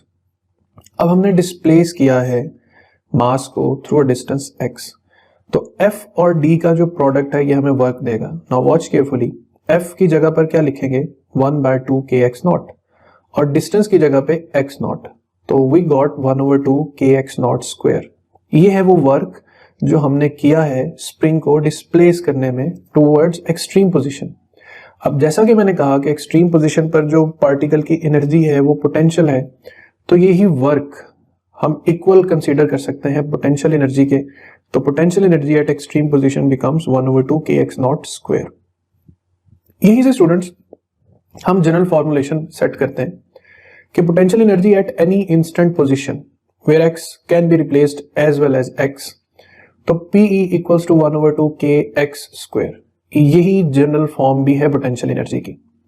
अब x की जगह पे x नॉट पुट करेंगे तो ये extreme position, x naught put करेंगे तो यहाँ पे x नॉट स्क्वायर आएगा और पोटेंशियल एनर्जी का आंसर आएगा मैक्सिमम। सो एक्सट्रीम पोजीशन पर पोटेंशियल एनर्जी क्या होती है, मैक्सिमम होती है। मीन के लिए हम x को 0 पुट करेंगे, जब x को 0 पुट किया जाएगा तो पूरी इक्वेशन 0 हो जाएगी। सो मीन पर कोई पोटेंशियल नहीं होती और एक्सट्रीम पे कोई काइनेटिक नहीं होती। तो ये 3 केसेस हो गए पोटेंशियल एनर्जी के, instantaneous value, maximum value and minimum value. अब हम चलेंगे काइनेटिक एनर्जी पर। तो काइनेटिक एनर्जी की इक्वेशन जो कि होती है 1/2 mv स्क्वायर, तो पहले v को सॉल्व करना जरूरी है। हमने SHM and uniform circular motion में v की इक्वेशन डिराइव की थी, जो सिंपल हार्मोनिक मोशन की वेलोसिटी है ओमेगा √(x0² - x²। स्टूडेंट्स, इसी वेलोसिटी का स्क्वायर लेंगे तो v square is equal to omega square x naught square minus x square. और जैसा कि हम पहले पढ़ चुके हैं कि ओमेगा इक्वल है under root of k over m के, तो फिर ओमेगा स्क्वायर क्या हो जाएगा, सिंपल के ओवर एम। तो यहाँ पे ओमेगा स्क्वायर की भी वैल्यू पुट कर दी k over m. In short हमें v से जो v स्क्वायर मिला है वो अंडर रूट वो simple k over m into x naught square minus x square है। इस वैल्यू को गौर से देखें, मेमोराइज करें, ताकि आगे जब मैं इस वैल्यू को पुट करूंगा तो आपको कुछ हैरानी ना हो। तब काइनेटिक एनर्जी क्या है, हाफ एम वी स्क्वायर। अभी डिराइव किया वी स्क्वायर, तो काइनेटिक में वैल्यू पुट करेंगे 1/2m, और ये सारा फैक्टर किसकी जगह पे है, वी स्क्वायर की जगह। स्टूडेंट्स m से m कैंसिल, तो काइनेटिक एनर्जी की जो इक्वेशन बची वो बनी 1/2 k x naught square minus x square. इसी इक्वेशन को पिक करते हैं तो यही इक्वेशन हमारे पास है इंस्टेंटेनियस वैल्यू, क्योंकि यहाँ पे x इन्वॉल्व हो रहा है। अब अगर हमने डिफरेंट पोजीशंस पर काइनेटिक चेक करनी है, लेट्स से हमें एक्सट्रीम पोजीशन पे चेक करना है, तो हम इस x की जगह पे क्या पुट करेंगे, x naught, x is equal to x naught. अब यहाँ पे x नॉट पुट करेंगे तो x not square minus x not square, the result will be 0। तो what it mean, potential extreme पे क्या थी, मैक्सिमम, और काइनेटिक एक्सट्रीम पे क्या आ रही है, 0। अब चेक करते हैं मीन पर। मीन के लिए x को 0 पुट करेंगे, इस x को 0 पुट करेंगे, x 0 होगा, इक्वेशन में सिर्फ 1/2 के एक्स नॉट स्क्वायर बचेगा। तो व्हाट वी गॉट, मीन पर पोटेंशियल क्या थी, 0, बट मीन पे काइनेटिक क्या है, मैक्सिमम। सो ये तीनों वैल्यूज इकट्ठी करें तो ये इंस्टेंटेनियस वैल्यू है काइनेटिक एनर्जी की, ये मैक्सिमम वैल्यू है मीन पर, और 0 वैल्यू है एक्सट्रीम पोजीशन पर। अब सारी चीजों को कंपाइल करते हैं एक टेबल में कि इंस्टेंटेनियस, मीन और एक्सट्रीम पोजीशंस पर क्या वैल्यूज हैं पोटेंशियल्स की और क्या है काइनेटिक एनर्जीज की। तो पोटेंशियल और काइनेटिक इंस्टेंटेनियस वैल्यू क्या रखते हैं, 1/2 के एक्स स्क्वायर, और काइनेटिक की वैल्यू है 1/2 k x naught square minus x square. Potential energy और काइनेटिक एनर्जी मीन पोजीशन पर, इट्स ऑब्वियस, मीन पर पोटेंशियल 0 होता है और काइनेटिक मैक्सिमम, और एक्सट्रीम पर यही चीज रिवर्स हो जाएगी कि पोटेंशियल एक्सट्रीम पे मैक्सिमम है और मीन पे 0 है। Now we will check the total energy at every point, कि हर पॉइंट पर टोटल एनर्जी की क्या वैल्यू है। उसके लिए हम ऐड करेंगे काइनेटिक एनर्जी और पोटेंशियल एनर्जी को हर पॉइंट पर। सो देखें, जब हम इंस्टेंटेनियस को ऐड करते हैं, इन दोनों वैल्यूज को सिंपली क्या करना है, देख रहे हैं आप, इन दोनों को ऐड कर दें। ये मैंने ऐड किया, एडिशन करेंगे तो माइनस और ये प्लस वैल्यू कैंसिल होके सिर्फ क्या रिजल्ट होगा, 1/2 के एक्स नॉट के, और ये तो मैक्सिमम वैल्यू है। यानी किसी भी पॉइंट पर काइनेटिक मैक्सिमम होना हो, पोटेंशियल मैक्सिमम होना हो, but total will be maximum. Similarly mean पे ऐड अप करेंगे, 0 plus 1/2 k x naught square, maximum answer. Extreme पे ऐड करेंगे, अगेन मैक्सिमम आंसर। तो व्हाट वी गॉट कि total energy at any point along the line of motion remains maximum, remains constant, but there is an interchange of energies between kinetic and potential. I am hopeful कि यहां तक आपको चीजों की समझ आई होगी। अब total energy remains maximum and constant eight every point during oscillatory motion, तो इसको समझने के लिए हम कुछ एनिमेशंस ऑब्जर्व करते हैं। जैसे ये एक सिंपल पेंडुलम की एनिमेशन है कि इसको सबसे पहले हम मीन पोजीशन से डिस्प्लेस करके लेकर जाते हैं एक्सट्रीम तक। तो देखिए, एक्सट्रीम पर ले जाने पर पोटेंशियल मैक्सिमम हो रही है। अब जैसे ही रिलीज किया, potential change to kinetic, kinetic is getting change into potential, और किसी भी पॉइंट पर इन दोनों एनर्जीज का जो सम है, it is equal to the total energy which remains constant, which remains maximum. So what you got, there is an interchange of kinetic and potential energy, but there is no change in the total energy of the system. इसी तरह एक और example discuss करते हैं कि ये एक person है जिसे एक रैंप पर प्लेस किया गया। अब इस पर्सन की जो डिस्प्लेसमेंट है, ये इस पर्सन की जो मूवमेंट है, उसको एक्सप्रेस करने के लिए लेट्स से इस एनिमेशन को प्ले करते हैं। तो देखिए, यहां पर इसको प्लेस किया तो अभी इसके पास कौन सी एनर्जी है, पोटेंशियल, और यही इसकी टोटल एनर्जी भी है। जैसे ही हम इसको यहां से रिलीज करेंगे, प्ले करेंगे, potential will change into kinetic due to speed. अब मीन पे आके देखें, टोटल एनर्जी सिर्फ काइनेटिक है and there is no potential. तो काइनेटिक मीन पर वही एनर्जी टोटल भी है और वही काइनेटिक भी है। अब जैसे यहां से रिलीज करेंगे, यही काइनेटिक फिर से किसमें चेंज हो जाएगी, पोटेंशियल एनर्जी में। सो स्टूडेंट्स, ये था interconversion of kinetic and potential energy animated way में। अब जो इसमें ग्राफ डेवलप होता है वो भी अपनी अहमियत का हामिल है। हम इसमें ग्राफ ड्रॉ करेंगे बिटवीन एनर्जी एंड डिस्प्लेसमेंट। तो उसके लिए सबसे पहले, चूंकि दो एनर्जीज इसमें चल रही हैं, एक 0 और एक मैक्सिमम, तो आपने दो लेवल सेट करने हैं। जो लोअर लाइन है ये जीरो एनर्जी को रिप्रेजेंट करेगी, जो अपर लाइन है ये मैक्सिमम एनर्जी जो क्या है 1/2 kx0 स्क्वायर को रिप्रेजेंट करेगी। चूंकि बॉटम से टॉप की तरफ एनर्जी इंक्रीज कर रही है तो हम एक लाइन ड्रॉ करके मेंशन कर देते हैं कि ये लाइन है इंक्रीजिंग एनर्जी को शो करने वाली। अब स्टूडेंट्स हम डिस्प्लेसमेंट के पॉइंट्स ऐड करते हैं। ये येलो डॉट्स या पॉइंट्स जो है ये डिस्प्लेसमेंट को रिप्रेजेंट करेंगे। कैसे रिप्रेजेंट करेंगे तो उसके लिए देखें कि जो सेंट्रल पॉइंट है वो मीन को रिप्रेजेंट करेगा x = 0, left point left extreme को और राइट पॉइंट राइट एक्सट्रीम को शो करेगा। तो इस ग्राफ को सेट करने के बाद चेक करते हैं अब सबसे पहले पोटेंशियल एनर्जी को। तो स्टे ट्यून। अब मुझे बताएं कि पोटेंशियल एनर्जी लेफ्ट एक्सट्रीम पे क्या होगी, मैक्सिमम या जीरो? Obviously maximum. मीन पर क्या होगी, जीरो, और फिर एक्सट्रीम पे क्या होगी, मैक्सिमम। तो if I am not wrong and you are also not wrong, तो ये तीन पॉइंट्स हैं जो पोटेंशियल एनर्जी को मेंशन करेंगे कि एक्सट्रीम पे मैक्सिमम, मैक्सिमम से मीन पे जीरो और जीरो से फिर एक्सट्रीम तक मैक्सिमम। सो इन तीनों पॉइंट्स को कनेक्ट करें तो पैराबोलिकली ये कनेक्ट होंगे और ये कर्व हमें मिलेगी पोटेंशियल एनर्जी की। सिमिलरली काइनेटिक एनर्जी को चेक करते हैं। अब देखिए काइनेटिक एनर्जी एक्सट्रीम पोजीशन पर जीरो होती है, मीन पे आके मैक्सिमम होती है और फिर एक्सट्रीम पे आके जीरो हो जाती है। तो ये तीन पॉइंट्स हैं जो किसको रिप्रेजेंट करेंगे, काइनेटिक एनर्जी को। और जब हम इनको भी कनेक्ट करेंगे तो दे विल कनेक्ट पैराबोलिकली। अब एक ही डायग्राम में जब हम दोनों कर्व्स को प्लेस करेंगे तो ये रहा पोटेंशियल एनर्जी और ये रही काइनेटिक एनर्जी। तो इसे हम कहते हैं inter conversion of kinetic and potential energy. ये जहां पे ये दोनों लाइंस इंटरसेक्ट करती हैं ये वो पॉइंट है जहां पर एनर्जी हाफ पोटेंशियल होगी और हाफ काइनेटिक होगी। ये एक वाइब्रेशन का ग्राफ है स्टूडेंट्स। अगर यही वाइब्रेशंस रिपीट होती रहेंगी तो सेम यही ग्राफ पैराबोलिकली एक्सटेंड करता रहेगा। सो यहां तक हम समरी डिस्कस करें तो इस एक स्लाइड का आप स्क्रीनशॉट ले सकते हैं। इसमें टोटल एनर्जी, पोटेंशियल और काइनेटिक इंटर कन्वर्जन है और साथ ही साथ ये ग्राफ भी मेंशन है। तो यहां तक था interconversion of kinetic and potential energy.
आज हम चैप्टर नंबर 7 के लास्ट कुछ टॉपिक्स पढ़ने जा रहे हैं जिसमें फ्री एंड फोर्स्ड ऑसिलेशंस हैं, रेजोनेंस है, डैम्पिंग है और शार्पनेस ऑफ रेजोनेंस है। बहुत हार्मनी के साथ, बहुत तसल्ली के साथ ये लेक्चर सुनना है क्योंकि ये सब टॉपिक्स मैं इसीलिए एक साथ पढ़ा रहा हूँ कि ये सब कनेक्टेड है।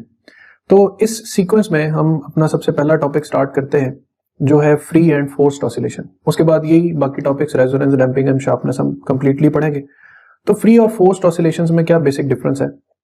फ्री ऑसिलेशंस में इन्वॉल्व है सिंपल हार्मोनिक मोशन, जिसे ideal form of vibratory motion भी कह सकते हैं।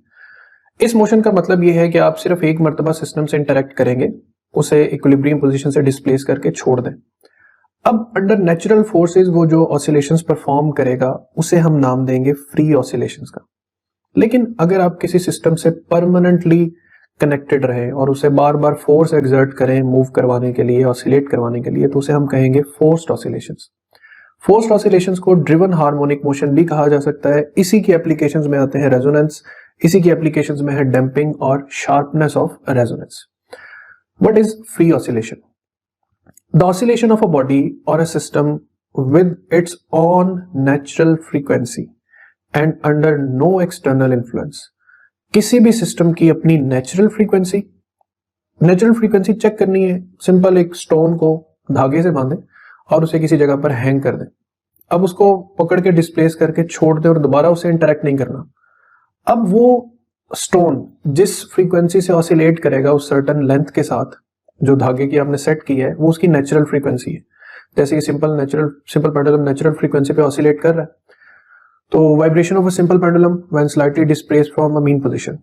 फ्री ऑसिलेशन में अगर फ्रिक्शन ना हो तो एम्पलीट्यूड जो है वो through out the motion constant रहता है, यानी ना इंक्रीज करता है ना डिक्रीज करता है। तो ये रही फ्री ऑसिलेशन। फोर्स्ड ऑसिलेशन क्या है? An oscillation in which a force is continuously और repeatedly applied to keep the oscillation going.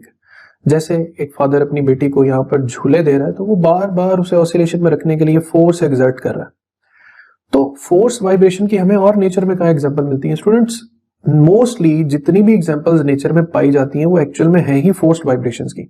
जैसे आप गाड़ी में बैठे हैं, अब गाड़ी अगर स्टार्ट है तो गाड़ी की बॉडी वाइब्रेट करेगी, फोर्स्ड ऑसिलेशन है। आप छत पे खड़े हैं, आप जोर से अपना पांव छत पे मारते हैं तो छत के फर्श में एक वाइब्रेशन सी फील होती है, ये फोर्स्ड वाइब्रेशन है। यूं समझ लें कि आपके मुसलसल चलने से फोर्स्ड वाइब्रेशंस क्रिएट होती। इसी तरह कभी आपने आटा पिसवाया होगा चक्की पर, तो उसकी जब मशीन चलती है तो उस फर्श में भी मुसलसल गड़गड़ाहट महसूस होती है, वो भी फोर्स्ड वाइब्रेशन है।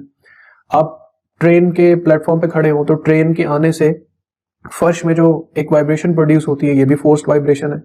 आप मेरी आवाज सुन रहे हैं तो आपके कानों के ईयर ड्रम्स वाइब्रेट कर रहे हैं, ये भी फोर्स्ड वाइब्रेशन है। मेरा बोलना भी फोर्स्ड वाइब्रेशन है। तो फोर्स्ड वाइब्रेशंस का हमारी जिंदगी में बहुत अहम रोल है। अब इस सारी फोर्स्ड वाइब्रेशन के कॉन्सेप्ट से रेजोनेंस, डैम्पिंग और शार्पनेस तक कैसे पहुंचना है, उसके लिए हम एक डिजाइन सेट करते हैं। स्टूडेंट्स, ये हमारे पास एक ड्राइवर मोटर है जो ऑसिलेट कर सकती है, और ये एक मास स्प्रिंग सिस्टम है जो यहाँ पर सस्पेंडेड है। अब हम दो सिस्टम्स लेकर चलेंगे, एक वो जो एक्सटर्नल फोर्स का काम करेगा, ये ग्रे सिस्टम, और एक ये मास स्प्रिंग सिस्टम जो अपनी नेचुरल फ्रीक्वेंसी से ऑसिलेट कर सकता है। So for better understanding let's say हम पहले अंडरस्टैंड करते हैं फ्री ऑसिलेशंस। अब फ्री ऑसिलेशंस में देखें, मोटर की तरफ से कोई फोर्स अप्लाई नहीं हो रही, मास स्प्रिंग सिस्टम अब नेचुरल फोर्सेस के वजह से मुसलसल ऑसिलेट कर रहा है। तो free oscillations are under natural forces, amplitude almost remains constant, और इसी को हम सिस्टम की कौन सी फ्रीक्वेंसी कहते हैं? Natural frequency. फ्री से अब चलते हैं फोर्स्ड ऑसिलेशंस की तरफ। अब अगर आप गौर करें तो ये ड्राइवर मोटर भी ऑसिलेट करना शुरू हो गई। अब इसके ऑसिलेट करने की भी एक फ्रीक्वेंसी है, जो यहाँ पे एक फ्रीक्वेंसी ट्यूनर मौजूद है। हम डिफरेंट फ्रीक्वेंसीज पर इस ड्राइवर लिवर को ऑसिलेट कर सकते हैं। अभी आप देख रहे होंगे कि एम्पलीट्यूड डिफरेंटली इंक्रीज और डिक्रीज कर रहा है, यानी इसकी मूवमेंट का मास स्प्रिंग सिस्टम की मूवमेंट पे फर्क पड़ रहा है। तो इस ऑसिलेशन को हम नाम देंगे फोर्स्ड ऑसिलेशन का। ये अंडर एक्सटर्नल फोर्स हुआ करती है और एम्पलीट्यूड जो है वो with respect to time vary कर सकता है। अब इसी फोर्स्ड ऑसिलेशन के कॉन्सेप्ट से हम चलेंगे रेजोनेंस पर, कि व्हाट इज रेजोनेंस। रेजोनेंस क्या है स्टूडेंट्स? जब भी आप कोई रेडियो चैनल सुन रहे हैं, रेजोनेंस है। आप टेलीविजन देख रहे हैं, रेजोनेंस है। MRI स्कैन किया जाता है, रेजोनेंस इन्वॉल्व है। लेजर प्रोड्यूस होती है, रेजोनेंस इन्वॉल्व है। सेम इसी तरह जो ब्रिजेस पर आप मूव करते हैं या बिल्डिंग्स बनती हैं, ये जितने भी मैकेनिकल सिस्टम्स बनते हैं, उनको रेजोनेंस के अकॉर्डिंगली सेटअप किया जाता है। अब रेजोनेंस है क्या? ऐसा प्रोसेस जिसमें किसी भी सिस्टम की नेचुरल फ्रीक्वेंसी से मैच कर जाए एक्सटर्नल फ्रीक्वेंसी। ऐसा होने पर जो एम्पलीट्यूड ऑफ वाइब्रेशन है वो इंक्रीज करेगा, और रेजोनेंस वो प्रोसेस है जहां एनर्जी मैक्सिमम एब्जॉर्ब होती है दो सिस्टम्स के दरमियान, या मैक्सिमम ट्रांसफर होती है दो सिस्टम्स के दरमियान। ये रही इसकी एग्जांपल्स। इलेक्ट्रिकल रेजोनेंस में radio, TV, mobile, microwave oven है। एटॉमिक रेजोनेंस में लेजर जो स्टिमुलेटेड एमिशन इन्वॉल्व है। मैकेनिकल रेजोनेंस में स्प्रिंग और पेंडुलम की एग्जांपल्स हैं, और झूले की मिसाल भी ली जा सकती है। और मैग्नेटिक रेजोनेंस जिसमें रेडियो वेव्स और प्रोटॉन्स ऑफ द ब्रेन जो है उनको आपस में रेजोनेट किया जाता है। अब नेक्स्ट स्लाइड पे सबसे पहले तो रेजोनेंस को समझने के लिए पहला की पॉइंट क्या याद रखना है कि external frequency becomes equal to natural frequency.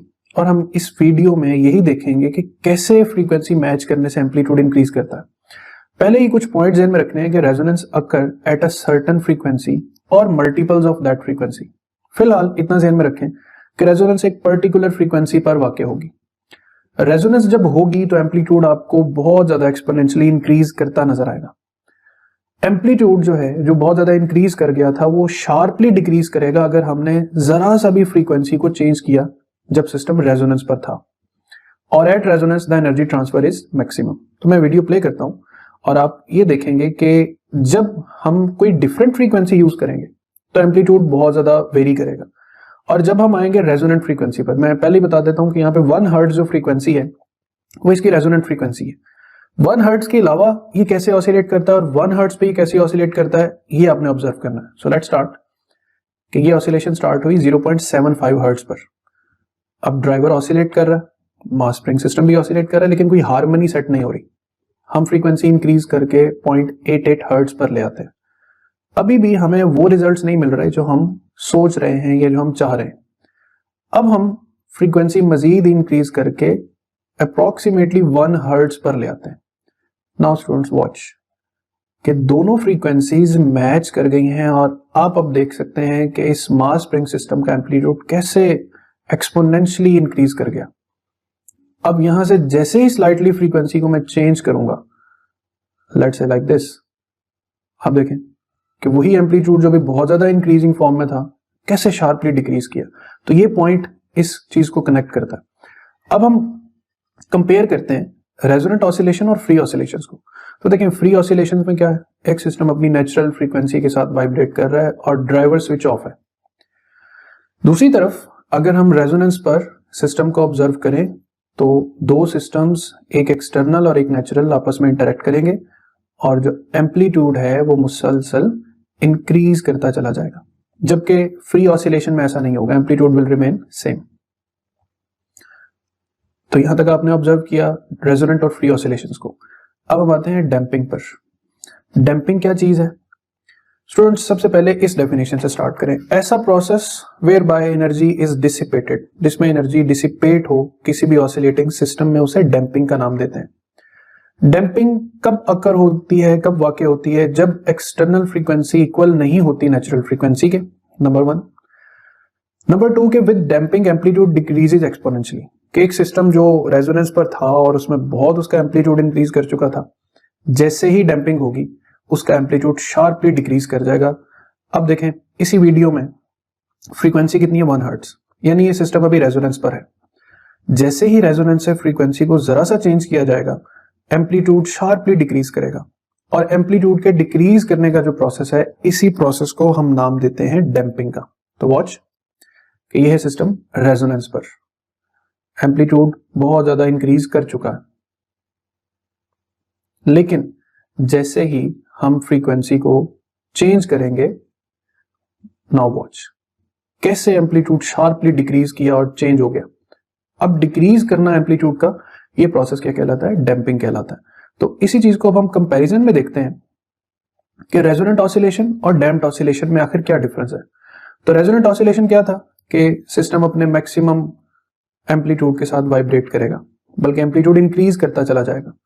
और दूसरी तरफ डैम्पिंग स्टार्ट करें तो सिस्टम रेजोनेंस पर है, और जैसे ही फ्रीक्वेंसी हमने चेंज की तो watch and observe, there is no change on the amplitude, it keep on increasing. और यहां पर एम्पलीट्यूड डिफरेंटली वेरी कर रहा है। तो ये है फर्क रेजोनेंट ऑसिलेशन और डैम्प्ड ऑसिलेशन का। और अगली स्लाइड में अब हम तीनों मोशंस को इकट्ठा देखते हैं। ये रहा free oscillations, a system oscillating under natural forces. ये रहा रेजोनेंट ऑसिलेशन, जिसमें एक्सटर्नल फ्रीक्वेंसी मैच कर गई है नेचुरल फ्रीक्वेंसी के साथ, और amplitude will keep on increasing. And similarly damping, जहां सिस्टम का एम्पलीट्यूड मैक्सिमम था, जैसे ही फ्रीक्वेंसी चेंज की एम्पलीट्यूड शार्पली डिक्रीज कर गया, तो that phenomena is named as damping. तो अब इन तीनों प्रोसेसेस को हम कंटिन्यूअसली देखें तो free oscillations, resonant oscillations and damped oscillations, इनके ग्राफ्स का कंपैरिजन करें तो फ्री ऑसिलेशन का ग्राफ जिसमें एम्पलीट्यूड कांस्टेंट रहता है between displacement and time, resonant frequency का ग्राफ जिसमें amplitude with respect to time increase करता चला जाता है एक्सपोनेंशियली। और सेम इसी तरह डैम्पिंग में जैसे ही सिस्टम में डैम्पिंग ऐड की जाती है, एम्पलीट्यूड शार्पली डिक्रीज करता है, और ये एक्सपोनेंशियल डिक्रीज आप देख रहे हैं एम्पलीट्यूड में with respect to time. Students, resonance की कुछ एग्जांपल्स जो आप खुद भी क्रिएट कर सकते हैं लेबोरेटरी में। एक सिस्टम है जिसमें यहाँ पे आप 2 लकड़ी के पीस इस्तेमाल कर सकते हैं, यहाँ पे एक धागा हैंग कर दें और उस धागे के साथ कुछ आइडेंटिकल पेंडुलम्स हैंग कर दें। जैसे ये जिस पेंडुलम पर हाथ है, इस पेंडुलम की लंबाई और इस पेंडुलम की लंबाई तकरीबन सेम है। इसका मतलब है दोनों की फ्रीक्वेंसीज भी सेम होंगी। और याद रखें कि at resonance transfer of energy is maximum. So इन दोनों के दरमियान रेजोनेंस होगा। कैसे होगा? वॉच इट एंड ऑब्जर्व कि जैसे इस पेंडुलम को डिस्प्लेस करके छोड़ा जाएगा, इससे इस पूरी स्ट्रिंग में वाइब्रेशंस क्रिएट होंगी। लेकिन सबसे ज्यादा एम्पलीट्यूड या सबसे ज्यादा एनर्जी किसको ट्रांसफर होगी? जिसकी फ्रीक्वेंसी इसके साथ मैच करती। तो ये सिस्टम है जिसमें रेजोनेंस एक्सप्लेन करने के लिए आप घर में भी इजीली सिस्टम को डेवलप कर सकते हैं। सिमिलरली एक और सिस्टम है कि ये एक स्टैंड है जिसके ऊपर कुछ रॉड्स एंड बीड्स लगे हुए हैं। अब दो डिफरेंट रॉड्स हैं, एक लेफ्ट साइड पे एक राइट साइड पे, लेकिन क्या है कि दोनों की लंबाइयां, दोनों की लेंथ बराबर है। अब जब हम इक्वल लेंथ वाले रॉड्स को वाइब्रेट करेंगे, जैसे यहाँ पर इसको रिलीज किया जाए, देखें इसके वाइब्रेट करने से पूरा स्टैंड वाइब्रेट किया, मगर सबसे ज्यादा एनर्जी किसको ट्रांसफर हुई है? जिसकी फ्रीक्वेंसी नेचुरली इसकी फ्रीक्वेंसी के साथ मैच करेगी। तो एक ये भी एग्जांपल है रेजोनेंस की। फिर ब्रिजेस जो होते हैं, जो सस्पेंडेड ब्रिजेस होते हैं, जब आप उन पर चलते हैं तो उनमें भी वाइब्रेशंस क्रिएट होती। अगर आपके चलने का या आपके एक्सटर्नल फोर्स अप्लाई करने का जो मेथड है, जो फ्रीक्वेंसी है, वो ब्रिज की नेचुरल फ्रीक्वेंसी के साथ मैच कर जाए, तो फिर ब्रिज कैसे वाइब्रेट करेगा? लेट्स वॉच के दो लोग जा रहे हैं ब्रिज पर और ब्रिज जो है वो ऑसिलेट कर रहा है। अब अगर ये दोनों शख्स एक खास पीरियोडिक वे में ब्रिज के ऊपर फोर्स एक्सर्ट करें लाइक दिस, तो देखें एक्सटर्नल फ्रीक्वेंसी और नेचुरल फ्रीक्वेंसी मैच करेंगे तो ब्रिज का एम्पलीट्यूड ऑफ वाइब्रेशन इंक्रीज कर जाएगा। इसी चीज को मद्देनजर रखते हुए एक ब्रिज जो हिस्ट्री में कोलैप्स भी कर चुका है, यानी इसको कंस्ट्रक्ट किया गया और ठीक 8 माह बाद जो है ये रेजोनेंस की वजह से कोलैप्स कर गया। तो देखें कि हवा के चलने से इस ब्रिज में जो वाइब्रेशंस क्रिएट हो रही थी वो कितनी खौफनाक किस्म की वाइब्रेशंस थी। सस्पेंडेड ब्रिज था और हवा ऐसे पीरियोडिकली चल रही थी कि हवा के चलने की फ्रीक्वेंसी और इस ब्रिज की नेचुरल फ्रीक्वेंसी मैच हुई और ब्रिज का एम्पलीट्यूड ऑफ वाइब्रेशन इंक्रीज हुआ और ये ब्रिज कोलैप्स कर गया। सेम यही रेजोनेंस की प्रॉपर्टी हम यूज करते हैं माइक्रोवेव ओवन्स में। Why microwaves? हर फूड में वाटर मॉलिक्यूल्स होते हैं। वाटर मॉलिक्यूल्स की जो नेचुरल फ्रीक्वेंसी है वो 2450 मेगाहर्ट्ज है। हम सेम इसी फ्रीक्वेंसी की माइक्रोवेव्स जो है वो अप्लाई करते हैं ओवन में। इस फ्रीक्वेंसी का वाटर मॉलिक्यूल्स की फ्रीक्वेंसी से मैच कर जाने से जो वाटर मॉलिक्यूल्स का एम्पलीट्यूड ऑफ वाइब्रेशन है वो इंक्रीज करता है। ये एम्पलीट्यूड ऑफ वाइब्रेशन इंक्रीज करता है तो टेम्परेचर इंक्रीज करता है। सो इस फ्रीक्वेंसी और वेवलेंथ की माइक्रोवेव्स को यूज करके हम खाने को गर्म कर सकते हैं by changing the amplitude of water molecules. Similarly जो एफएम रेडियो है उसमें भी रेजोनेंस का रोल है कि एक चैनल से एफएम, ये फ्रीक्वेंसी मॉड्यूलेशन इसका एब्रिविएशन है, 105 मेगाहर्ट्ज की फ्रीक्वेंसी आ रही।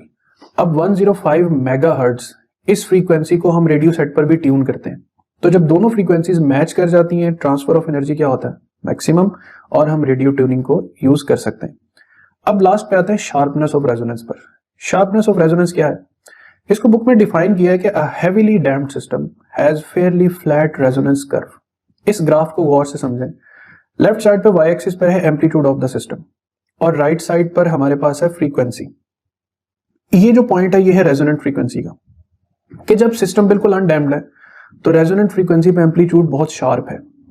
जब सिस्टम में थोड़ी सी लाइट डैम्पिंग हमने ऐड की तो उस वक्त एम्पलीट्यूड थोड़ा सा कम हुआ, और जब हमने सिस्टम को हेवीली डैम्प किया तो even at resonance amplitude was not increasing very sharply.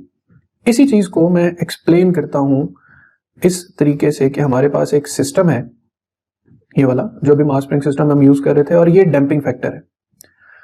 अभी डैम्पिंग ना होने के बराबर है, 0.1 newton let say frictional force है। अब सिस्टम है रेजोनेंस पर। मैं फिर वही चीज याद करवा रहा हूं कि 1 हर्ट्ज इस मास स्प्रिंग सिस्टम का रेजोनेंट फ्रीक्वेंसी है। तो जब मैं इस सिस्टम को ऑन करूंगा ये अपने मैक्सिमम एम्पलीट्यूड पे वाइब्रेट करेगा। डैम्पिंग अभी क्या है? Very light. तो देखें कि एम्पलीट्यूड पे क्या फर्क पड़ता है। वॉच, ऑसिलेशन स्टार्ट हुई, एक्सटर्नल ड्राइवर ने इस मास स्प्रिंग सिस्टम का एम्पलीट्यूड इंक्रीज करना शुरू कर दिया।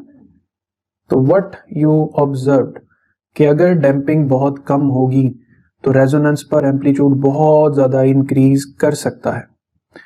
नेक्स्ट एग्जांपल, अब हम क्या करेंगे कि लेट्स से सिस्टम पहले से रेजोनेंस पर है, एम्पलीट्यूड भी बहुत ज्यादा इंक्रीज कर चुका है। अब अगर हम जैसे ही डैम्पिंग ऐड करेंगे तो आपने देखना है कि एम्पलीट्यूड में क्या डिफरेंस आएगा। तो वॉच इट कि सिस्टम है रेजोनेंस पर, रेजोनेंट फ्रीक्वेंसी ही है, मैं फ्रीक्वेंसी चेंज नहीं कर रहा। जैसे ही डैम्पिंग ऐड की, let's observe the system is still at resonance, but अब जो एम्पलीट्यूड ऑफ वाइब्रेशन है वो पहले से बहुत ज्यादा डिक्रीज कर चुका है। और थर्ड केस में जहां सिस्टम फिर रेजोनेंस पर है, तीनों केसेस में देखें मैंने सिस्टम की फ्रीक्वेंसी चेंज नहीं की, सिस्टम को रखा ही रेजोनेंस पर है। चेंज क्या किया है? डैम्पिंग। तो अब देखें अगर डैम्पिंग में बहुत ज्यादा इंक्रीज कर दूंगा, अभी तो जीरो डैम्पिंग की वजह से या कम डैम्पिंग की वजह से एम्पलीट्यूड बहुत ज्यादा है, अब मैं डैम्पिंग मैक्सिमम कर देता हूं तो देखें system is still at resonance, but हमारा जो मास स्प्रिंग सिस्टम है वो एक बहुत ग्रेटर एम्पलीट्यूड अटेन नहीं कर पा रहा। स्टूडेंट्स ये चीज हमें हर मैकेनिकल सिस्टम में चाहिए, क्योंकि हर चीज की नेचुरल फ्रीक्वेंसी और वो कभी भी मैचअप हो सकती, तो हमें हर सिस्टम में डैम्पिंग फैक्टर्स ऐड करना जरूरी है। अब हम इसके पॉइंट्स को समराइज करते हैं। A heavily damped system will have a fairly flat resonance curve. The effect is seen by using a pith ball and lead ball. ये बुक एग्जांपल है, लेकिन मैंने आपको इसी स्प्रिंग एग्जांपल से सॉल्व कर दिया सब। Smaller the damping, greater will be the amplitude and more sharp will be the resonance, and similarly sharpness is inversely related to the damping force, यानी जितनी ज्यादा damping force होगी sharpness of resonance उतनी कम होगी। तो आई एम होपफुल ये lecture आपको अच्छे से समझ आया होगा। अगले लेक्चर तक अपना ख्याल रखिएगा। अल्लाह हाफिज।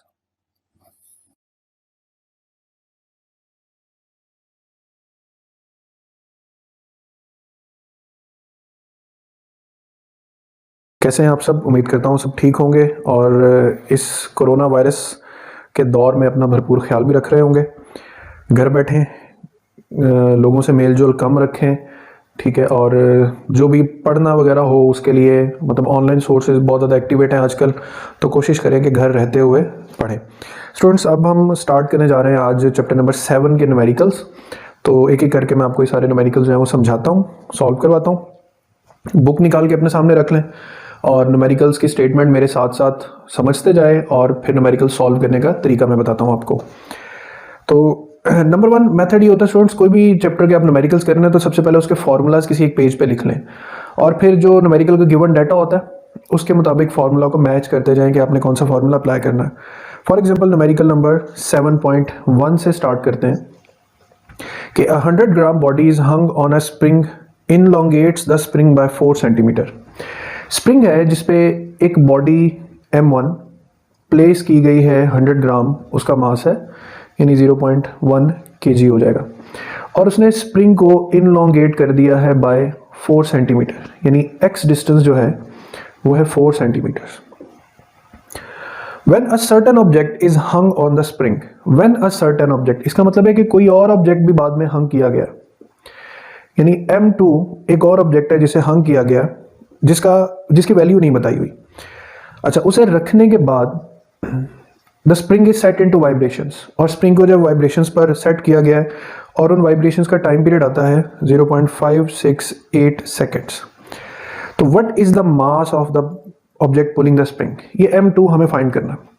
अब देखें, चूंकि इसमें टाइम पीरियड इन्वॉल्व है तो हमें यूज तो करना पड़ेगा टाइम पीरियड का formula, T is equal to 2 pi √M2 by K। अब M2 फाइंड करना है, लेकिन उससे पहले मुश्किल ये है कि K भी नहीं पता हमें, तो K फाइंड करने के लिए हमारे पास दूसरा सोल्यूशन है F is equal to KX, where K is equal to F over X। अब यहाँ पे F क्या है? F है फोर्स ऑफ वेट जो M1 हैंग करने की वजह से जनरेट हुई थी, तो M1G डिवाइडेड बाय X। तो M1 है 0.1 इंटू 9.8, 4 सेंटीमीटर है तो 0.04। तो यहाँ से स्टूडेंट्स जो K है उसकी वैल्यू तकरीबन आती है 24.5 न्यूटन्स पर मीटर। तो once you have found the value, अब आप यहाँ पर K की वैल्यू पुट करके, यानी आप सिंपली जो M2 है उसे फाइंड करने के लिए इस इक्वेशन का स्केयर ले लें। स्केयर लेने से ये बन जाएगा T square is equal to 4 pi square M2 divided by K। तो M2 फाइंड करने के लिए आप T square K over 4 pi square, ये वैल्यूज आपने यहाँ पे पुट करनी है, सारी वैल्यूज गिवन है। मैं डायरेक्ट आंसर लिख रहा हूँ यहाँ पर 0.2 kg will be the right answer. Students numerical number 7.2 है कि a load of 15 gram elongates a spring by 2 centimetre. Again उसी तरह कि एक M1 गिवन है 15 ग्राम यानी 0.15 kg, जो स्प्रिंग को इनलोंगेट करता है by how many centimetres? 2 centimetre, तो 0.02 मीटर्स हो जाएगा। If a body of mass, अब एक और मास गिवन है, यानी इसके बाद फिर एक और मास हैंग किया जाएगा, वो m2 आपको गिवन है कितना, 294 ग्राम है, तो आप 0.294 kg लिख सकते हैं, ठीक है। So set into vibrations with an amplitude of, अब एम्पलीट्यूड गिवन है, एम्पलीट्यूड कहते हैं मैक्सिमम डिस्प्लेसमेंट को, वो है 10 सेंटीमीटर्स या फिर 0.1 मीटर। पूछा क्या कुछ है, what will be the time period, time find करना है, what will be the spring constant and what will be the maximum speed, ये तीन चीज़ें फाइंड करनी। तो इन तीन चीज़ों में सबसे पहले हम के फाइंड कर लेते हैं। के फाइंड करने के लिए हम यूज करेंगे equation k is equal to f over x, f हो जाएगा m1g, याद रखें कि इनलॉन्गेशन का वर्ड जिसमें यूज होना, आपने वही मास और वही डिस्प्लेसमेंट यूज करनी, डिवाइडेड बाय x। तो जब आप यहाँ पे वैल्यूज पुट करेंगे m1 की और फिर उसके बाद g की और फिर x, ये वाला x वैल्यू, ठीक है, तो आपके पास k का आंसर आएगा 7.35 न्यूटन पर metre. Number 2, time, t is equal to 2 pi under root, हमने m2 रखने के बाद उसको सेट किया था वाइब्रेशंस पर, तो m2 डिवाइडेड बाय k, यहाँ पर सिंपल 2 पाई की m2 की और k की वैल्यू पुट करेंगे तो हमारे पास टाइम पीरियड आएगा 1.26 सेकेंड्स। थर्ड नंबर पे जो मैक्सिमम स्पीड होती है स्टूडेंट्स, उसकी इक्वेशन होती है v is equal to x naught under root k over, और स्पीड किस वजह से, ये भी m2 की वजह से, ठीक है। तो यहाँ पर हम एक्स नॉट 0.1, k की वैल्यू 7.35 और m2 की वैल्यू 0.294 पुट करेंगे तो वी विल गेट 0.5 मीटर्स पर सेकेंड। इसको आप 50 सेंटीमीटर्स पर सेकेंड भी लिख सकते हैं। Numerical number 7.3, quite lengthy numerical. Data given है कि an 8 kg body execute simple harmonic motion with amplitude of 30 centimetres. अब मास गिवन है 8 kg, ठीक है, एम्पलीट्यूड यानी एक्स नॉट ये गिवन है 30 सेंटीमीटर यानी 0.3 metres. The restoring force F is equal to 60 newtons when the displacement is 30 centimetres, ठीक है, यही एम्पलीट्यूड डिस्टेंस 30 सेंटीमीटर हो जाएगा तो 0.3 मीटर्स हो जाएगा। Then it says find the time period. Number 1 आपने फाइंड करना है टाइम पीरियड। अच्छा, जो नंबर 2 है ना, उसके अंदर मल्टीपल चीजें हैं फाइंड करने के लिए। नंबर 2 पे जी नंबर 1 है एक्सेलरेशन फाइंड करना, नंबर 2 पे है स्पीड फाइंड करना, नंबर 3 पे है आपके पास काइनेटिक एनर्जी फाइंड करना, और नंबर 4 पे है पोटेंशियल एनर्जी फाइंड करना।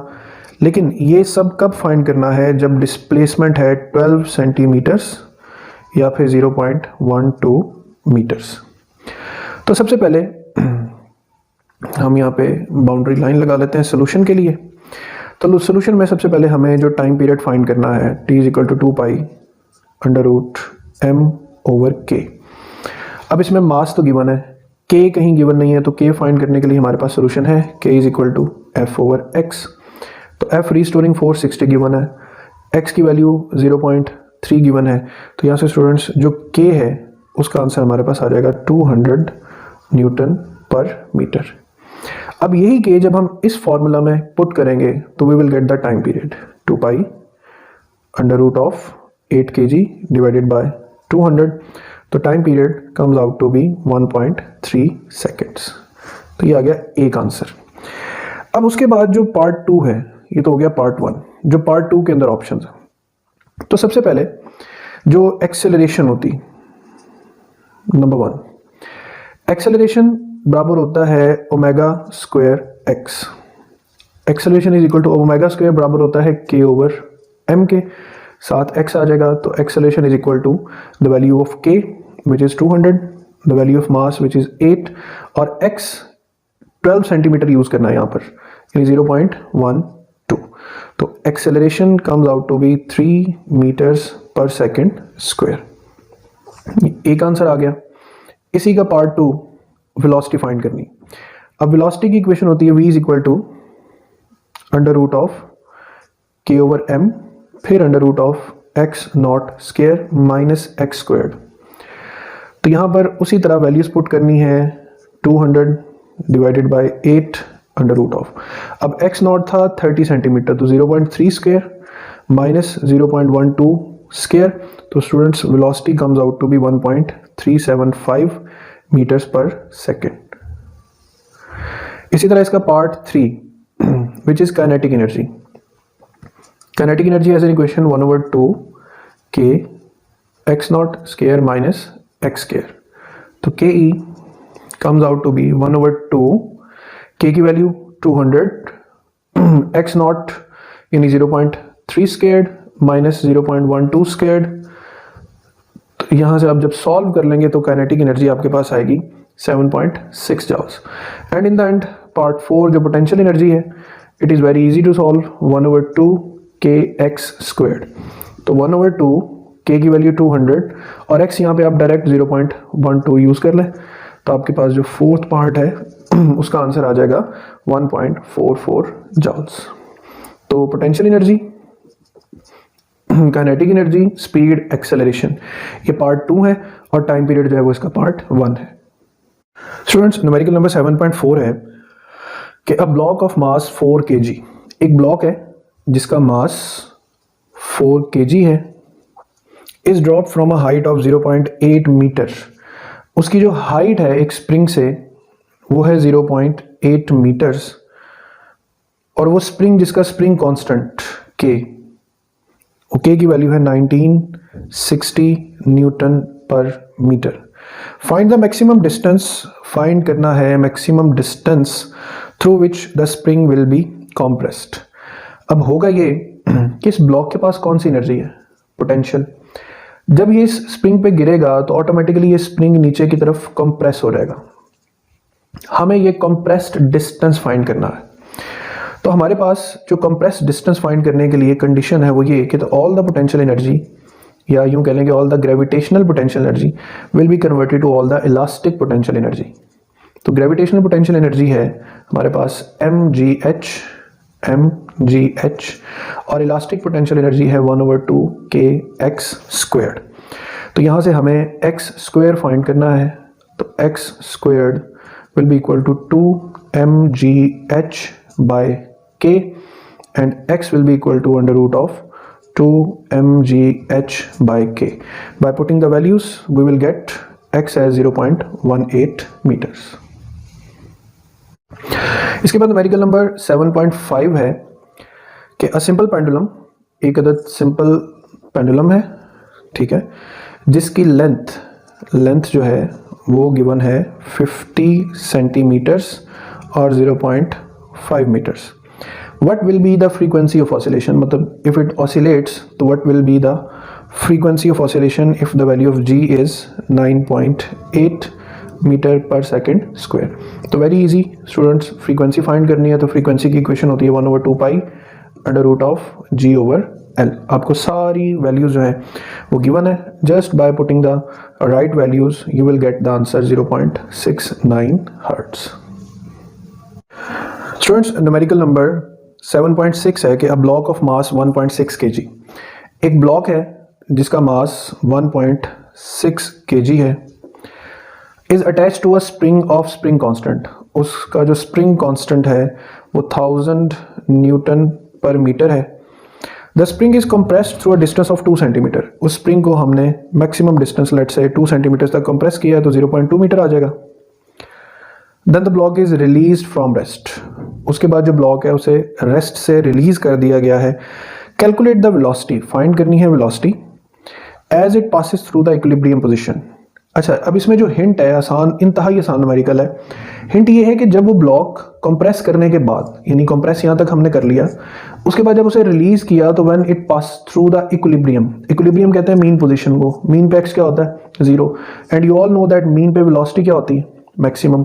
तो यहाँ पर सिंपल वेलोसिटी के लिए हम मैक्सिमम वेलोसिटी का फॉर्मूला यूज करेंगे, v is equal to x not under root k over m।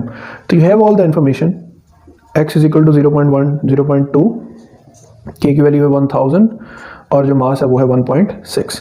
तो यहाँ पर सिंपली स्टूडेंट्स हमारे पास जो वेलोसिटी का आंसर आएगा वो 0.50 मीटर्स पर सेकेंड आ जाएगा। स्टूडेंट्स न्यूमेरिकल नंबर 7.7 पर जाने से पहले मैं आपको नंबर 1 तो स्प्रिंग्स के कुछ कॉम्बिनेशंस का रूल बता दूं। स्प्रिंग्स के दो तरह के कॉम्बिनेशंस होते हैं, एक होते हैं सीरीज और एक होते हैं पैरेलल। अगर आपके पास एक स्प्रिंग के एंड पॉइंट पर फिर अगला स्प्रिंग कनेक्टेड है एंड सो ऑन, और सिर्फ आखिरी स्प्रिंग के साथ मास कनेक्टेड है, तो it would be the series combination. यानी यूं कह लें कि मास के साथ सिर्फ एक स्प्रिंग कनेक्ट होगा, बाकी स्प्रिंग्स आपस में कनेक्ट होंगे। अगर इसका स्प्रिंग कांस्टेंट K1, इसका K2 और इसका K3 है, तो नेट स्प्रिंग कांस्टेंट या equivalent spring constant 1/K1 plus 1/K2 plus 1/K3 हो जाएगा। दूसरी तरफ पैरेलल कॉम्बिनेशन में ये होता है कि हर स्प्रिंग सेपरेटली मास से कनेक्टेड होगा। अब ये K1, K2 और ये K3 होंगे, तो नेट स्प्रिंग कांस्टेंट की इक्वेशन होगी K1 plus K2 plus K3 and so on. तो ये पैरेलल का फैक्टर जरा ज़हन में रखना है कि अगर एक बॉडी हो और वो हर एक स्प्रिंग से अलग अलग कनेक्टेड है, तो this combination is parallel. For example the body of a car. अब कार के 4 टायर्स हैं और चारों टायर्स के साथ शॉक स्प्रिंग्स लगे हुए हैं, यानी 4 टायर्स हैं तो चारों के चारों स्प्रिंग्स अलग एक ही गाड़ी से कनेक्टेड हैं। तो स्टूडेंट्स, कार के अंदर जो स्प्रिंग्स हैं वो किस कॉम्बिनेशन में कनेक्टेड होंगे? पैरेलल कॉम्बिनेशन में। तो जब हमें नेट स्प्रिंग कांस्टेंट फाइंड करना होगा तो we will use the equation that we will add all the spring constants K1, K2, K3। चूंकि 4 टायर हैं तो यहाँ पे K4 भी आ जाएगा। अब हम सॉल्व करते हैं अपना न्यूमेरिकल नंबर 7। न्यूमेरिकल नंबर 7 है कि a car of mass 1300 kg 1300 kg is constructed using a frame supported by 4 springs. Total number of springs कितने हैं? 4. Each spring has a spring constant of 20,000 Newton. तो spring constant की value 20,000 Newton पर metre है। अब total कितने हैं? 4। अच्छा, अब कार के अंदर मैंने भी बताया कनेक्शन है, तो कार के अंदर पैरेलल कॉम्बिनेशन होता है। तो आप यहाँ पे जो टोटल स्प्रिंग कांस्टेंट है वो क्या हो जाएगा? K1 plus K2 plus K3 plus K4।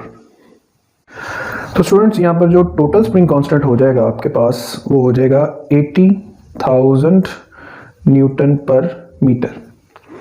अच्छा, इसके बाद कहते हैं कि if 2 people riding the car have combined mass of 160 kg। 2 लोग हैं जिनका combined mass, let's say the combined mass is 160 kg। तो अब टोटल मास जो गाड़ी समेत बन रहा है वो कितना बन रहा है? M1 plus M2 that is 1300 plus 160 हो जाएगा 1460 kg। अब एनालॉजी में देखें तो स्टूडेंट्स ये है कि कुछ ऐसा सीन बन रहा है कि एक कार है जो 4 स्प्रिंग्स से अलग अलग कनेक्टेड है। ये कार प्लस द पैसेंजर्स और ये 4 स्प्रिंग्स हो गए। तो यहाँ पर हम जो उसने फाइंड करने के लिए कहा है कि find the frequency of vibration of car. अब फ्रीक्वेंसी के लिए इक्वेशन होती है 1/2 पाई √K/M। नाउ 1/2 पाई, अब K यहाँ पर टोटल स्प्रिंग कांस्टेंट चारों का वो कितना आ जाएगा? 80,000। Mass, total mass 1460। तो जब ये वैल्यूज पुट करेंगे तो you will get the frequency of vibrating car which will come out to be 1.18 hertz. ठीक है, तो ये स्प्रिंग के पैरेलल और सीरीज कॉम्बिनेशन को मेमोराइज कर लेना। न्यूमेरिकल नंबर 7.8 यानी लास्ट न्यूमेरिकल है कि फाइंड द एम्पलीट्यूड। फाइंड हमने करना है एम्पलीट्यूड, फ्रीक्वेंसी भी फाइंड करनी है, एंड टाइम पीरियड भी फाइंड करना है of an object vibrating at the end of a spring. If the equation of position as the function of time, अगर equation of position as a function of time है 0.25 cos π/8 into t,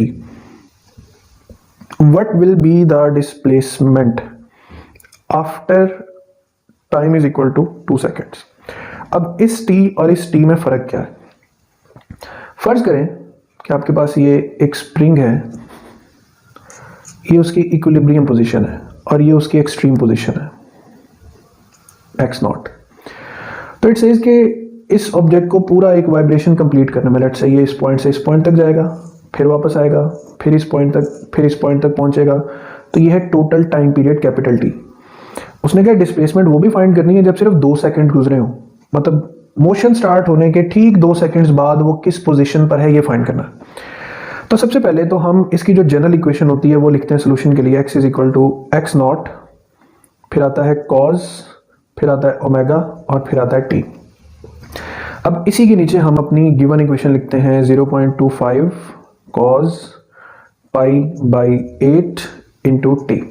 comparison कर लें, x not की जगह पे क्या आ रहा है, एक्स नॉट की जगह पे आ रहा है 0.25 मीटर्स, तो पहला आंसर आ गया। ओमेगा से हमें फ्रीक्वेंसी मिल सकती है और इवन टाइम पीरियड भी, तो ओमेगा की जगह पे क्या है, ओमेगा की जगह पर है पाई बाई 8।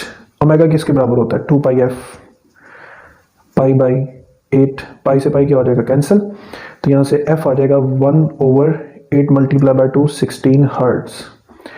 टाइम पीरियड फाइंड करना है तो 1 फ्रीक्वेंसी, यानी टाइम पीरियड कितना आ जाएगा 16 सेकेंड्स। तो देखें ये है कंप्लीट वाइब्रेशन का टाइम पीरियड जो कितना है 16 सेकेंड्स। नंबर 2, डिस्प्लेसमेंट बतानी है जब सिर्फ 2 सेकेंड्स गुजरे हैं, तो आपने फिर यही इक्वेशन लिखनी है, x is equal to 0.25 cos pi by 8। अब ये जो स्मॉल t है इसकी जगह आपने 2 लिख देना 2 सेकेंड्स के बाद, तो 2 into 4, x is equal to 0.25 cos pi by 4, x is equal to 0.25 cos pi by 4 होता है 0.707। तो स्टूडेंट जब आप इसको सॉल्व करेंगे तो 0.18 metres will be the right answer.